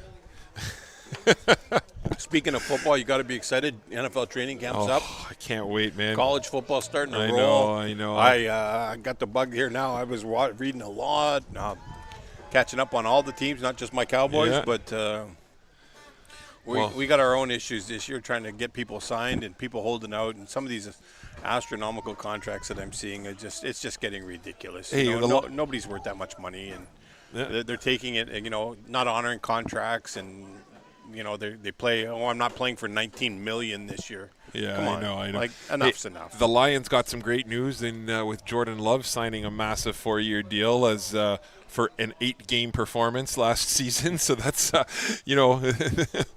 as a Lions fan, I'm perfectly fine with that. Now Thomas, he boots it to Hassan. And it just goes off his hands, but he picks it up. And again, if he can get some space, he's dangerous. And there he goes, and he's forced out of bounds. Nice play by number 35. 30, give or take a yard or two. Malachi Sabo. So the Sabercats are going to have the ball first down and 10 with 11:42 to play here in the fourth quarter from their own 31-yard line. There's lots of game left, Coach. Not necessarily a mandatory, scoring drive here, but definitely something they're going to want to get some momentum. It's my opinion they need a touchdown here on this series. They need to march the ball down the field and get a score, or Brampton's just going to pull away from them here. It's critical. They're going into the win now. They got lots of a quarter left, but it's pivotal to get some points on the board for sure. Murdoch comes out quads right on the play, which is generally a little hitch pass like that or a screen. And Cole Rives eaten up by number 53, Daniel Puccio. Nice little tackle. And that's a gain of about half a yard or 1 yard, so we'll call it second down and 9. Tackle, but good enough for 1 yard for Rive, so second and 9 for your Sabercats. Cole Rive, again getting in on the action. This has been the Grisdale Rive Albury show on the offense here for the Sabercats so far. Murdoch takes it. Murdoch looks to his left, throws to his right to Grisdale on a little hook pattern. And there's a flag. For a couple of yards. What a toss on the flag by referee Corelli. My goodness, he threw that flag about 20 yards. Yeah, for sure. It'd be interesting to see what the call is going to be. Whether he was yards after the catch, but we don't have a flag right at the whether it was over his back when he was trying to make that catch, or there was a hold, or what. Illegal block. Isn't that an illegal block in the back call? Well, maybe that's what referee Selim saw before he was going to catch the ball. So obviously they're going to want to take the penalty here. That's a big break again for the Sabercats, so that'll be an automatic first down for the Cats. So that's going to back up the Bulldogs after the penalty. So it'll be first down and 10. And you know it. First down, Sabercats. From their own 42-yard line.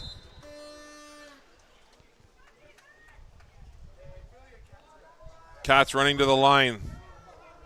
4 receivers lined up to the right. Melchiori lined up behind Murdoch. They're singling out Grisdale by himself. So a little slip there to Albury, and Albury with a great catch along the sidelines. Downfield to Albury. What a catch by Albury, and an even better throw by Murdoch, as Murdoch put that where only his player could catch the ball. Wow, you know what? I haven't seen a whole bunch of Drew Albury over the course of this year, getting him the ball, and he's really standing out today. Yeah, he's having a heck of a game there. He was close to stepping out of bounds during that route, but give him all the credit in the world. Murdoch now. From the gun, Melchiori motions to his left. And Murdoch's hit as he thrown it, and it's caught! What a catch! I don't like that. That's a panic throw. That was 100% a panic throw. He never should have threw that ball there. Owen Kenny with an outstanding catch and an interception for the Bulldogs. Yeah, that's right. Zane, the young quarterback, and sometimes, that's one of the things that we have to teach our quarterbacks is a sack isn't always a bad thing, right? So, or just tuck the ball and run if you see you're going to get it, right? Yeah. So. And what pressure by that defensive line, though, as Zane took a shot there. So now, Ferlito. From the gun, quads right. Ferlito with a little pitch to the right. Again to Stanley. And Stanley swallowed up by Aiden Wanch. Pitch to Stanley. That's a huge play by Wanch there. A loss of My goodness, loss of 6 on the play. Yeah. So we'll call that second down and 16. That's a huge play by Wanch. The Sabercats could use one more of those and, get the ball back. But this offensive juggernaut of Brampton throwing the ball, they got some tremendous receivers, and their quarterback, not to be outdone, Joseph Ferlito's been on the money with his throws. So Logan Lajinen is being removed from the game. I believe this is a referee's timeout. Looks like one of those issues where could be blood on the could knee be or blood something. or it could be bleeding somewhere. So they have 3 minutes to get him back on the field. So big drive by the Sabercats. This is kind of what we talked about, right? They needed to get some momentum back, and they needed to kind of move the ball a little bit. And they were able to do that, flipping field position. And now they have an opportunity to get the ball right back with a second down and long play here and potentially get their offense on the field in the Bulldogs territory. So looks like they're going quads right. Yeah, quads right again. And Thomas. they're singling out Thomas over here. So good but the Sabercats see that. They're rolling coverage over. They got double coverage all day on Thomas. And Ferlito looks. Ferlito tucks it and runs. Ferlito goes out of bounds. Again, that's one of those plays where you'd probably like to see him slide inbounds, right? Keep the clock moving. You have a 12-point lead. But he does go out of bounds, and it stops the clock. So it'll be third down and 11. Credit to the Cats defense there. That was a coverage, making the quarterback have to run there. They had some pretty good coverage that time, and none of them got beat wide. But now, they could sure use a good run back here for the Cats. But Brampton's been definitely up to the task today. They've been playing some pretty solid football, and credit to them for being in the lead right now. Job well done by the Sabercats defense as Thomas is on to kick it. Grisdale back to return. And we do have a timeout call here, I believe, on the play. So we're going to take a short break, and we'll be back in about 30 seconds' time with second half action here from Superior Heights and Sault Ste. Marie.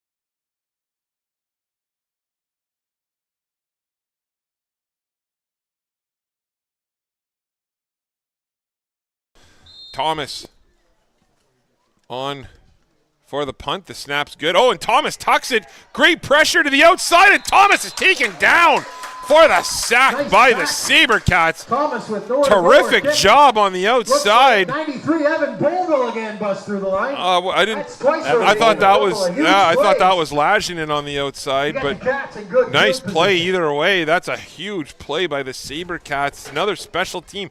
That's 2 punts. We've seen big plays. Well, I've alluded to that earlier. That your star players got to come up at big times, and that was a pivotal point here. And for them to turn this ball over on looks just outside the 10-yard line, probably around the 12 or 13. And if they can punch one in here, and this makes it a one-score game, we're in for a treat for the close of this game. Murdoch. Grisdale lined up in the slot to his right. Murdoch takes the snap. He looks to his left. And Murdoch decides to tuck it and run. And Murdoch's taken down from behind. That's going to be a horse collar tackle against a flag on the tackle, though. The Bulldogs. That's what appeared anyway from up here. Definitely. His coach is giving him the what fors and the what ifs on why you would do something like that. Yeah. And, as a defensive coordinator, you're coaching them up, but you tell them. As soon as if you can see his nameplate on the back, then that's something you got to be real careful for. You're seeing the numbers, right? The Sabercats coming out in their heavy or big package. bringing out another. Well, that's got to move like them up 3 here, or 4 right? linemen. So yeah, they'll be up to probably the 1 yard line if I'm not mistaken. That's the It horse is. collar tackle. And that's going to put them right down to the 1 yard line. Touchdown, Sabercats. They got big Lidio Bragank is back there, and Melchiori just scampers into the end zone. What a play by the Cats. That's, Touchdown, Sabercats. you know what, Coach, with Melchiori being as shifty as he is and strong and the strong runner that he is, I don't know how any team in the league is able to stop that, from going at least 1 or 2 yards. Yeah. And that's a great play by the Sabercats as they cut the lead to 1 score. He's got a nose for the end zone, chip off the block like his dad did. Former Boating athlete, Ferris State. Lou had a great career down there at Ferris State, and his son definitely knows where to go to the end zone, and so did Lou back in the day. Cochamilio on to attempt the extra point. Make it a 5-point game. And the extra point is blocked again. That's a big boy there. Is that number 98? Joseph Pimento with a beautiful play up the middle. On that play, I'm almost tempted for them to. They're having struggling with it. Why not pull the ball out and throw the ball? Because they're all crowding that line and they're jamming in there, and there was nobody. Nobody covering the outside. If you can leak somebody out after. But you know what? The pivotal part is they've scored. Now it's up to the defense and specials here to try and make a stop and see if they can get the ball back with 8:50, almost 9 minutes to go in this fourth quarter. And that was a pivotal point. The Cats defense stood up, and they made the tackles. And Brampton's got to get their offense rolling again here. Yeah, no question. You got to credit the Sabercats defense for that touchdown, as they were able to get a quick 3 and out and block the punt. So defense deserves a ton of credit for that touchdown here of the Cats. And Cochamilio with a kick. And he lets it bounce. That's a big mistake. And the ball's bouncing. It's finally picked up inside the 15-yard line. And he's tackled around the 10-yard line. He's taken down by Cole Bailey and Braden Lemaire, or Brady Stevens. 28, Cole Bailey. You know what? Smothering tackle. Cole Bailey's not getting a lot of touches out there, but he's making the most of every play he has. He had a great play on specials last week. One of the guys got injured, and I was talking to Coach Baz, and he said Cole was right there saying, "Coach, I'm ready for you." And one of those kids, his dad, a former, standout quarterback for the White Pines Wolverines team back in the day, and he's sitting out here watching. Big shout out to Grandma Bailey, if she's watching, and I seen Senior here earlier today, but he had to leave probably. So Cole Bailey, grade 9 athlete again at St. Mary's, and he's a heck of a football player. As Ferlito comes out, quads left, and there's the pitch to the left, and it's back into the hands of Stanley. And Stanley's taken down on a nice play again by Wesley Tate. Wesley Tate runs him out of bounds. There's the name that we heard earlier in the first half, and we haven't had to call his name much, but he definitely stepped up there and prevented a big gain. That's a gain of 3 on the play, so it'll be 2nd down and 7 for the Bulldogs. This is a huge play here for the Sabercats defense. If they can generate some sort of stop here, the momentum is fully on the Sabercats side. As Ferlito takes the snap, he rolls to his right, he looks, and Ferlito throws it, and it's incomplete. Good pressure by Logan Frost. So, Coach, this is decision time as a coach. That sets up. I know what I would do here. What's your thought process here? You got to punt the ball here. No, really? You got. If it was Coach, if it was maybe a yard or two. Sorry, I'm talking about giving up the safety. You got to play a field position game here. They've had 2 punts blocked. 4 points is no different than 6 points really when it comes to the game. And I think they need to get some field position back. So I'm a huge proponent of giving up the safety here if I'm the Bulldogs. A safety makes it still a 4 point. That's what I mean. It's not, really not much of a difference, right? So yeah, I think he's going to punt it, though. They got the wind. There's a flag. They are going to punt it. See, I mean, the punt worked out well. We'll see what the flag is. Punt goes out of bounds, but we do have a flag. But again, that 2 points doesn't mean a whole lot, right, in the grand scheme of things. So it's going to be interesting to see what this flag is for. Looks like it's going to be against the Bulldogs as illegal substitution, or is it another penalty again? I didn't see the call. Sorry. Sorry. They had this was the signal, and I can't. I'm having a little bit of mouth guard. Mouth guard again. That's going to be another 15-yard penalty.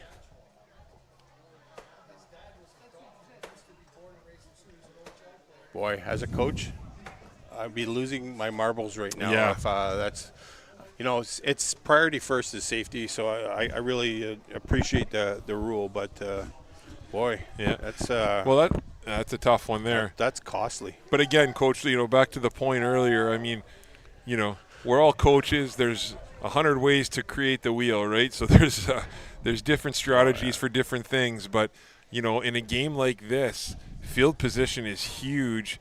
And now the Sabercats might get the ball inside the 30-yard line. Whereas if you give up that safety, you're still up by 4 points. He's making them re-kick. And the football's going to come all the way down here. So now I can see the safety hat. Yeah. But also, I don't know if they have a choice or not, because if I'm the Cats, I don't know why they would make them re-kick it. Well, right? It's field position right now. If you force them into a safety, then you're still getting the ball back. You are, but you're getting the ball back on the 30 rather than yeah, but you're going to get the 2 points, right? So the 2 points I don't think matters a whole lot right now, in my opinion. So we'll see what the decision is here by the Bulldogs. I don't know. That's why I love this game, because there's so many different ways to do things. I think he's kicking the ball again. I really don't think he's taking it in. We'll see what the call is. Snap's good. Holds good. And he does punt it again. And, what a favorable bounce. But Grisdale's going to pick it. Oh, good job of avoiding the 5-yard rule. And Grisdale takes a shot there, and he gets taken down at the 45-yard line. And you know what? That's not a bad situation at all. But, again, for a team that had 2 punts blocked in a row, that's a gutsy call. And I like it, though. It worked out well for the Bulldogs there. But, again, if you're the Sabercats defense, you got to be pretty proud of yourself here, as they're giving their team a shot. Yeah, you know what? Defense has been their backbone all year long, and it's been getting them through a lot of games, and now it's up to the offense to step up and be just as formidable. But, that stout Brampton line, they've been holding on and keeping the Cats in check. So Murdoch from the gun. Cochamilio motions to his left. Grisdale takes the little hitch pass to the outside. Then he's taken down. Doesn't get too far. I think he even loses a yard here. Well, love Jordan Robinson right to death, guys. Former player, but I'm just not sure what he's got going on in this game plan. Those little screens aren't working, and he keeps going back to it. And I've been telling them all game, I wish I had a headset to them. Brock is getting open with a little drag across the middle. And it's there, and they're not throwing it to him. Murdoch from the gun. Murdoch takes it. He looks to his right. Murdoch has Grisdale wide open again over the middle. Beautiful throw and catch by the Sabercats. That's going to be a 25-yard gain and a 1st and 10 Sabercats.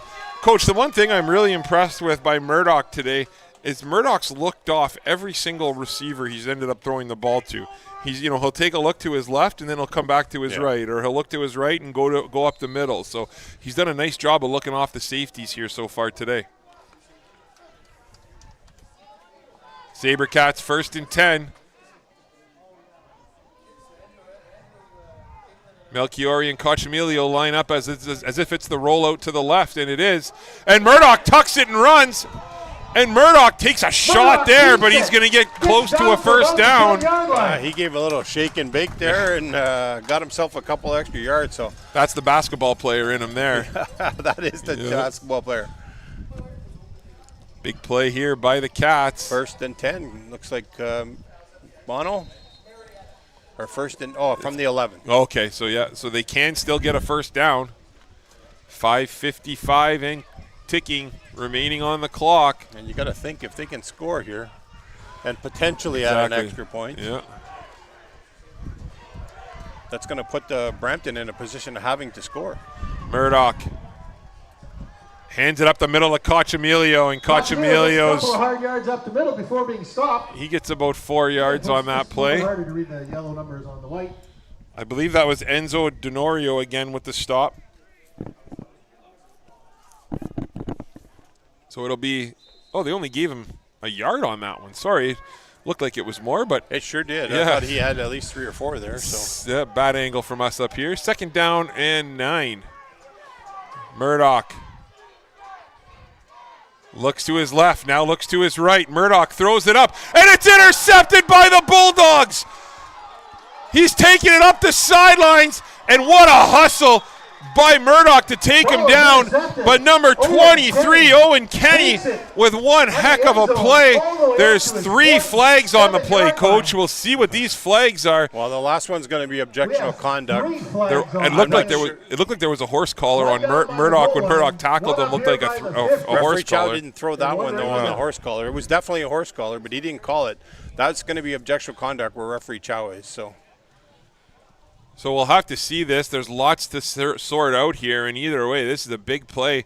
But, Murdoch, again, on that one, you could see it. He looked like he threw off his back foot, right? And when he's been throwing off his back foot, that's when he's gotten himself into trouble. But when he gets, throws in, when he leans,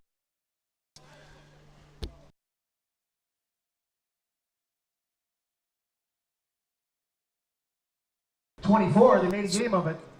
that was not a horse collar, so I was wrong. I do apologize. We were told that he was grabbed by the shoulder, so that's a great no call there by Donnie Chow. Coming off of a provincial championship So we'll have to see what the call is here as the officials are talking to Grisdale. I feel like maybe all the penalties happened after the interception, though, Coach. I'm not sure, but it's definitely looks like Brampton has their offense on the field, and the penalties are going to be a rough play is one of them by the objection by referee Grev here. Objectionable conduct. Wow. Against Brampton. So rough play against the Bulldogs. So that'll go back 30 yards, won't it? Objectionable conduct against the Bulldogs. Because both those penalties tack onto each other, so that's going to be a 30-yard penalty. Ouch, that's that'll hurt for sure. But they're going to have the ball. That's I guess that's the only point. But I'll tell you, the Cats are going to need the ball back here. They can't afford to. It's 4 minutes 55 seconds. Still plenty of time in 3-down football. Lots of timeouts left, but they definitely need the ball back here. Owen Kenny deserves a lot of credit. He's played an outstanding football game today. Yeah, I agree. And that was a great read he made there. You know, he didn't follow Murdoch's eyes on that one and came back. With the penalties, the Bulldogs are deep in their own end. Like I was trying to say earlier, when Murdoch steps into his throws, he throws one of the nicest balls in this league. Where he can find himself into some trouble is throwing off that back foot, and that's what he did on that one. But that's all because of the pressure of this Brampton Bulldogs defense, as they are all over him, and he doesn't have a whole lot of time to do much. Yeah, you got to think they're going to go into Logan Kenny here. Or Hugo Thomas, I mean. That's who I'd be giving the ball to. Yeah, they're just going to run this one here and try and kill some clock, as I believe that's Demario Daly. He didn't get a whole bunch. He sure he was going sideline to sideline there. He might have got 3 or 4 yards, but that's about it. Daly's going to pick up a couple yards as the clock is running. So that'll be a gain, like you said, Coach, of about 3 or 4 yards. So we'll call it second down and 6 from inside their own 10-yard line. Looks like they're on the 9-yard line. You got to think that they're going back to the well here to Logan Thomas, because that's who I'm throwing the ball to. Remember, elite players making elite plays here. They got their line right up, and he's under gun. So pitch out, fake. And there's a fake, and it's a big man running with the football, and he Beautiful falls fake. forward. Little trickery again by the Bulldogs. They give the ball to 98, Joseph Pimento. Number He 98, rumbles Joseph for a few yards and a first Pimento, down. with a huge run as a lineman. That's a big play. Yeah, that was a little trickery for sure. I did not see that developing. Credit to Brampton for making that play, having that in their book to use. So, First down and 10 for the Bulldogs. 3:29 and ticking. You know, I was going to say here, this defensive line has really picked it up as the game has progressed for the Sabercats, as they've had a tougher time running the football. I'm betting Brampton's going to run the ball now. So we'll have to see how they react here. And he looks right, and that's out of the reach of Liam Looking Healy. deep for Liam Healy.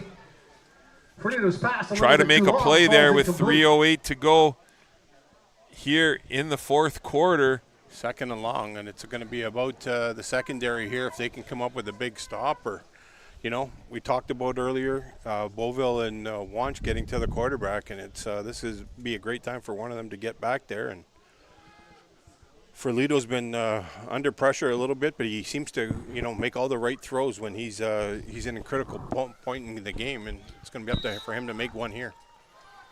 Huge play here as Ferlito has three receivers to his left. Ferlito takes the snap. They run that little screen pass again. Ferlito trying to pull off And the screen pass. a little bit of miscommunication there by the offense. That'll be third and long. And what are your thoughts on the play call there, Coach? 2 pass plays with 3:08 to go. I'm not sure why you're not throwing it to your best receiver, and I'm just shocked that Hugo Thomas didn't get a look on that. And it's not like wasn't like the Cats were rolling extra coverage over to him. They were having the same coverage they've had the whole game, and that's one of the guys you want to get. But 3-minute warning here, and the Cats are looking to get the ball back as long as they don't run a fake here.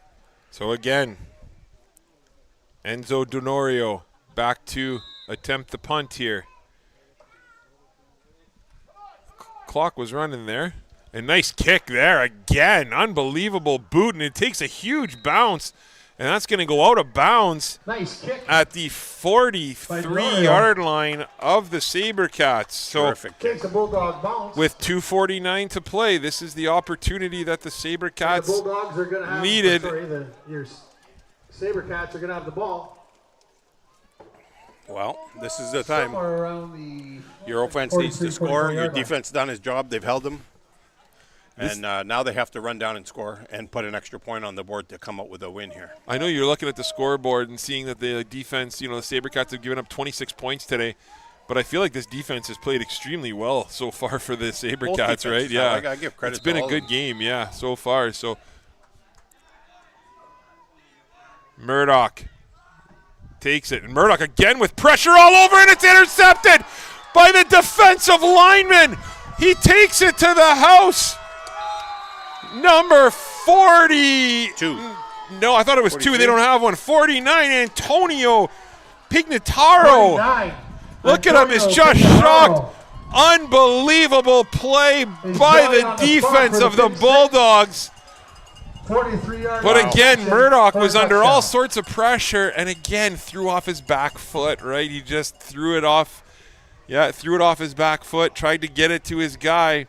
I got to give credit to the Brampton defensive coordinator there. He put 8 guys up on the line, and he just rushed them, and it forced Murdoch into throwing the ball and inadvertently throws it into the hands of the defensive lineman who was just happened to be there. Pignataro with maybe the play of his career on that one, the one-handed interception, and he takes it to the house. With 2:33 to play, the Sabercats will be down by 2 scores. Again, this is a high-powered offense and a high-powered team, so this game's far from over, as the extra point is good, and that gives the Bulldogs a 13-point lead with 2:33 to play. Coach, that's a heartbreaker right there. That could be the TSN, the Saultsports. Yeah, turning that's point. right. Yeah.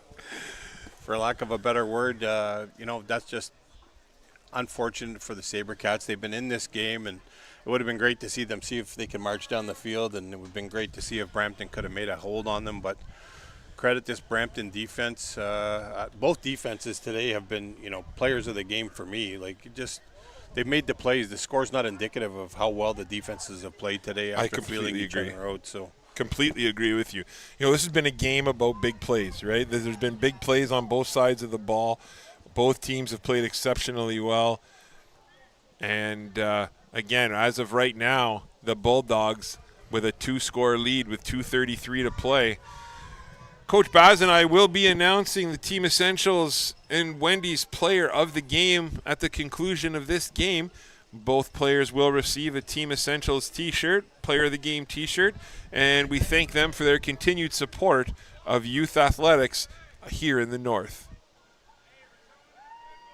Sabercats need a big return here, or would like a big return, as Enzo Denorio with a beautiful boot, and he kicks it deep, and it's taken by the Sabercats. Great special coverage with the return, on the Brampton team there. Now it's up to, the Cats got to come up with a breakout play here and to try and get the ball over down in the end zone, but it's not looking great here for them. They need 2 scores with 2 minutes and 25 seconds left to go on the clock. Never like to say never, but this is a tough position for them to be in, and full marks to the Brampton team to making the long drive into Sault Ste. Marie and coming out with some great momentum and getting a big lead. Lucas Joy-Stoichev was on that return, and great tackle by the Bulldogs. As Murdoch now from the gun. Murdoch looks left. And Murdoch stripped from behind with the ball, and it's on the field, and it's picked up by... As he throws. The Bulldogs have possession of the ball. The Bulldogs have recovered. Well, and what a play by this defense. This defensive line has completely dominated the last 5 minutes of this football game for Brampton, and they have been the difference here so far, Coach. Yeah, that could be the proverbial nail in the coffin there, unfortunately, unless they get a quick turnover here. But, it's been a great season for the Sabercats. They've worked their way into this position to get to a semifinal, and it's going to be unfortunate they're not making the trip down to get down into the finals appearance. But thank them and all their coaches for a tremendous year. A lot of this is all volunteer, so hats off to them.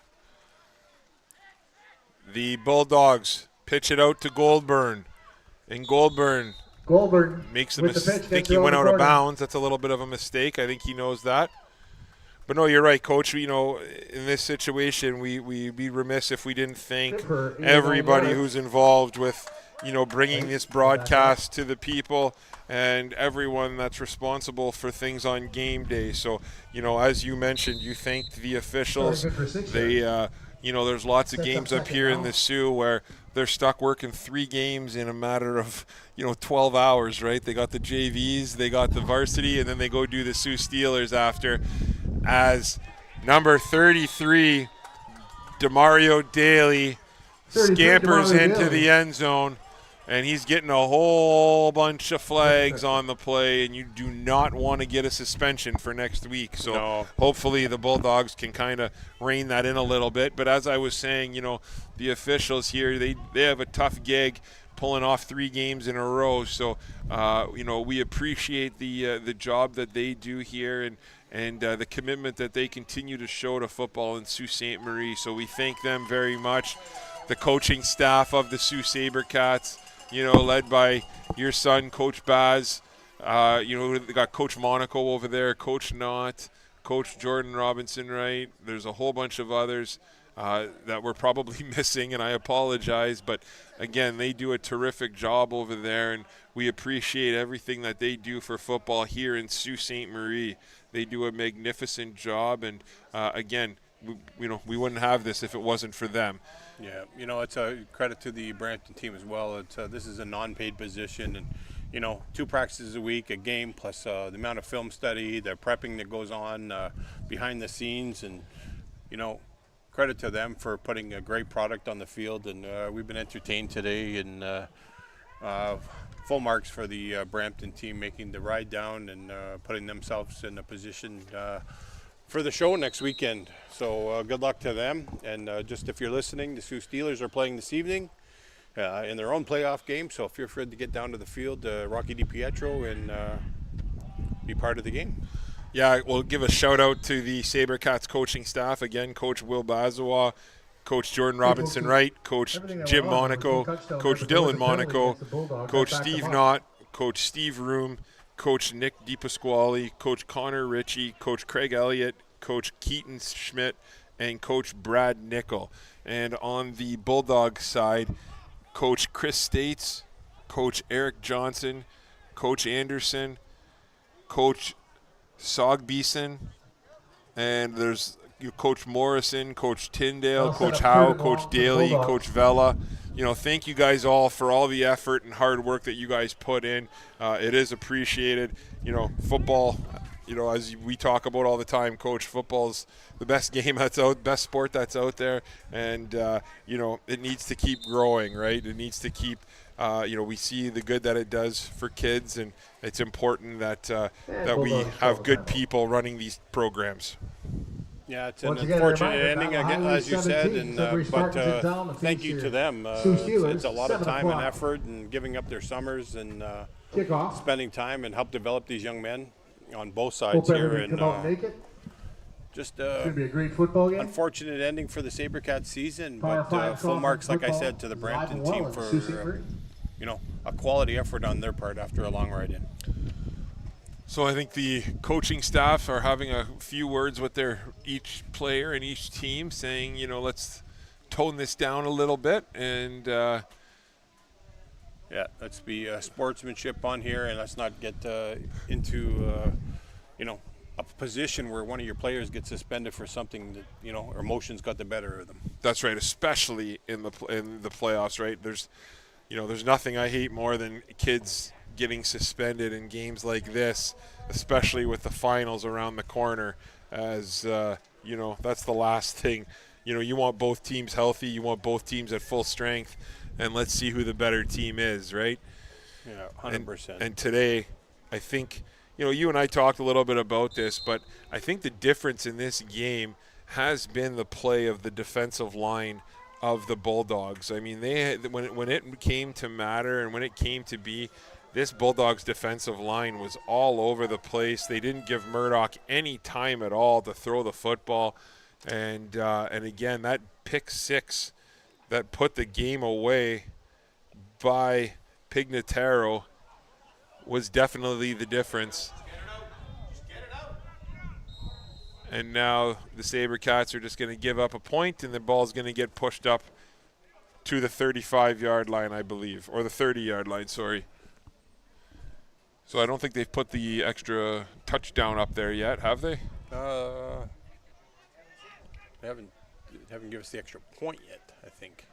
The touchdown. Here's the point. So it'll be 34-20 in favor of the Bulldogs, as the Sabercats will take over first down and 10 from their own 35-yard line.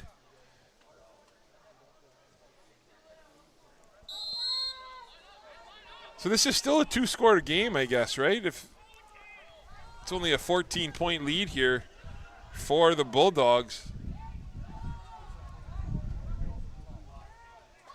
And again, three-down football, anything can happen. Sabercats need a big play here.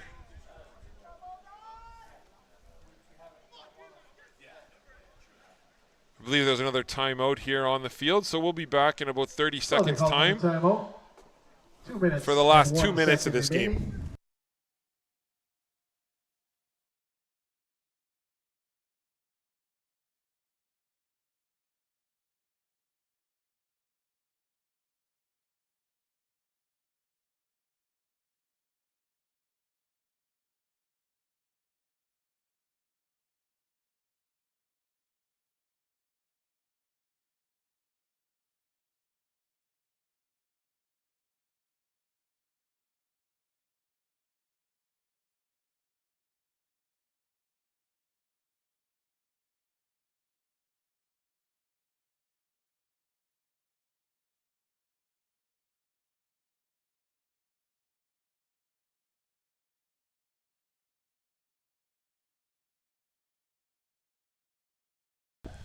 So that touchdown was called back, and then they attempted the field goal, which is why it's the 1-point game right now. So that's why it is it's a 2-score game here for the Bulldogs.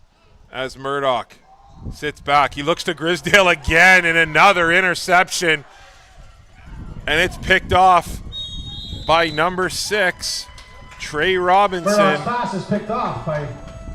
Murdoch like just number kind 6, Trey Robinson. of lofted that one up. He didn't really have anything on it. I know he's thrown into the wind, but it's they still had an opportunity here with 2 minutes, and you got to try and get the ball to the guys, and just maybe deflate gate is set in. Yeah. They're feeling a little bit deflated. They're down 2 scores, and they really don't understand that in 2 minutes anything can happen. Somebody breaks a tackle, or you get a fumble recovery here, and somebody goes to house.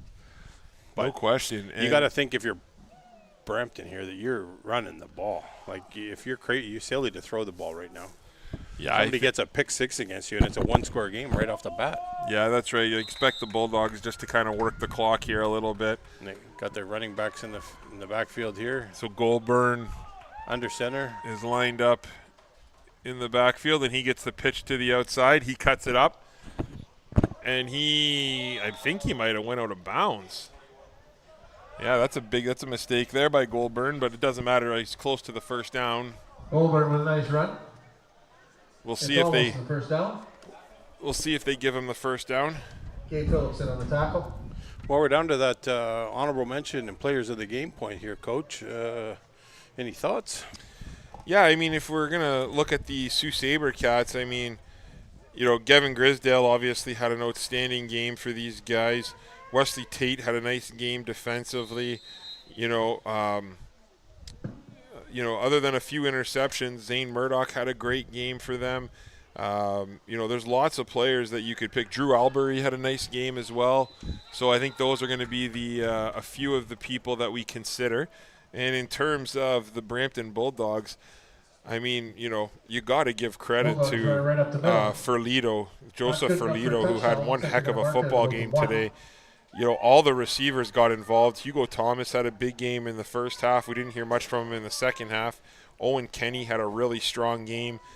Antonio Pignataro, I mean, just that pick 6 by the lineman, I think he's got to be a nominee as well. So I think after this play here, and they do nice stuff there by the Sabercats defense, got to give them credit. At least they're still playing hard. Oh, they did give him the touchdown. Sorry. So it is a touchdown for the Bulldogs. Well, you know what? You pretty much named everybody that I had circled on my page here, but so I'll give you the honors of announcing the player of the game. We'll start off with the Sabercats. This was a name that we hardly touched on most of the year, and today he came up with a few critical plays for the Cats when it happened. And I got to give this because he really stood out for me today. Was Drew Albury. He's a name we didn't call all year. Yep. Stepped up today, had a whale of a game. So for me, player of the game, number 89, Drew Albury. Yeah, congratulations to Drew. Outstanding job by him today. He played great when he was called upon. And for the Brampton Bulldogs, Coach, who's your choice for the player of the game for the Bulldogs? You know what? Too many. Honorable mention definitely for Tito, the quarterback.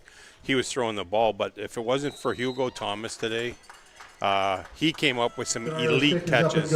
And to me, he was the biggest difference maker other than the defensive line today for the Brampton. So for me, player of the game would be Hugo Thomas. So congratulations to Hugo Thomas and Drew Albury, as they will both receive a player of the game t-shirt courtesy of Team Essentials. And we'd like to thank, again, all of our sponsors all season long. We'd like to thank Cobb's Bread in Sault Ste. Marie, the Churchill Plaza, Johnny Bujo of Reliance Home Comfort, and timeout sponsor was True House Sports Radio.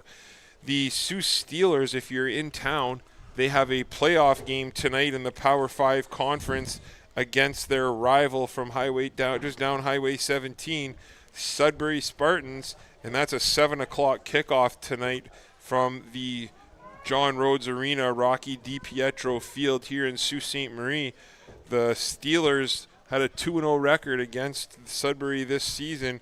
However, Sudbury is led by one of the best quarterbacks in that league, Roca, and the Sabercats are battling some injuries going into the Steelers are battling some injuries going into this game. So this should be a doozy tonight from the Rocky DiPietro field, and we suggest and hope that anyone comes to the game. Just a reminder, if you are a Sioux Minor football player and you wear your jersey to the game, you do get 50% off admission to the game. As Lucas Joyce Stoichev takes this ball, he plants and he cuts to the left. Nice block on the outside, and he gets a decent return all the way out to the 44-yard line of the Sabercats. And one little shout out we got to give is to the boss here, Jay Houselander, providing Saultsports. I'm able to get to a lot of homes here for some people that aren't able to make it to the field, and we got superstar Chris Carr over there on the camera working it hard. And if it wasn't for them, a lot of this coverage wouldn't be happening. And it's just something developmental. And we'll be back at the helm, I imagine, in senior and junior football season coming up in the not too far distant future. No question. And Murdoch still in at quarterback. He puts a little hitch pass out to Grayson Avery, and Grayson Avery takes a shot there by number 25, Jeffrey Martin Jr. Hey, you know what though? I got to give that kid some credit. Grayson Avery comes in off the bench, catches a ball, has an opportunity to step out of bounds, but instead he puts his head down and takes a shot. And that's I like to see that from kids coming in off the bench. So we just heard from the boss there, September 7th, and your high school broadcasting team will be back at the gun here, ready to roll. And Cole Bailey with a catch here from quarterback Murdoch. Murdoch with a huge play there. Cole Bailey scampers for about 25, 26 yards. But there is a flag on the play here on the near side of the field. And it looks like it's going to be offside against the Bulldogs, and that's going to be declined. So Cole Bailey will see his name on the stat sheet here. I think referee Chow is going to have to go home and get some 8.535 for that shoulder. He's thrown so many flags today.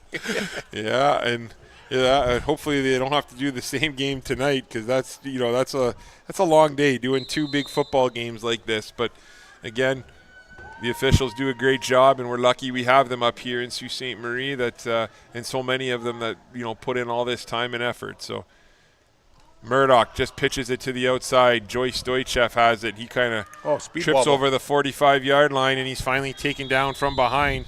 Nice tackle by number 61, Aflolabi. Murdoch to Joyce Stoichev.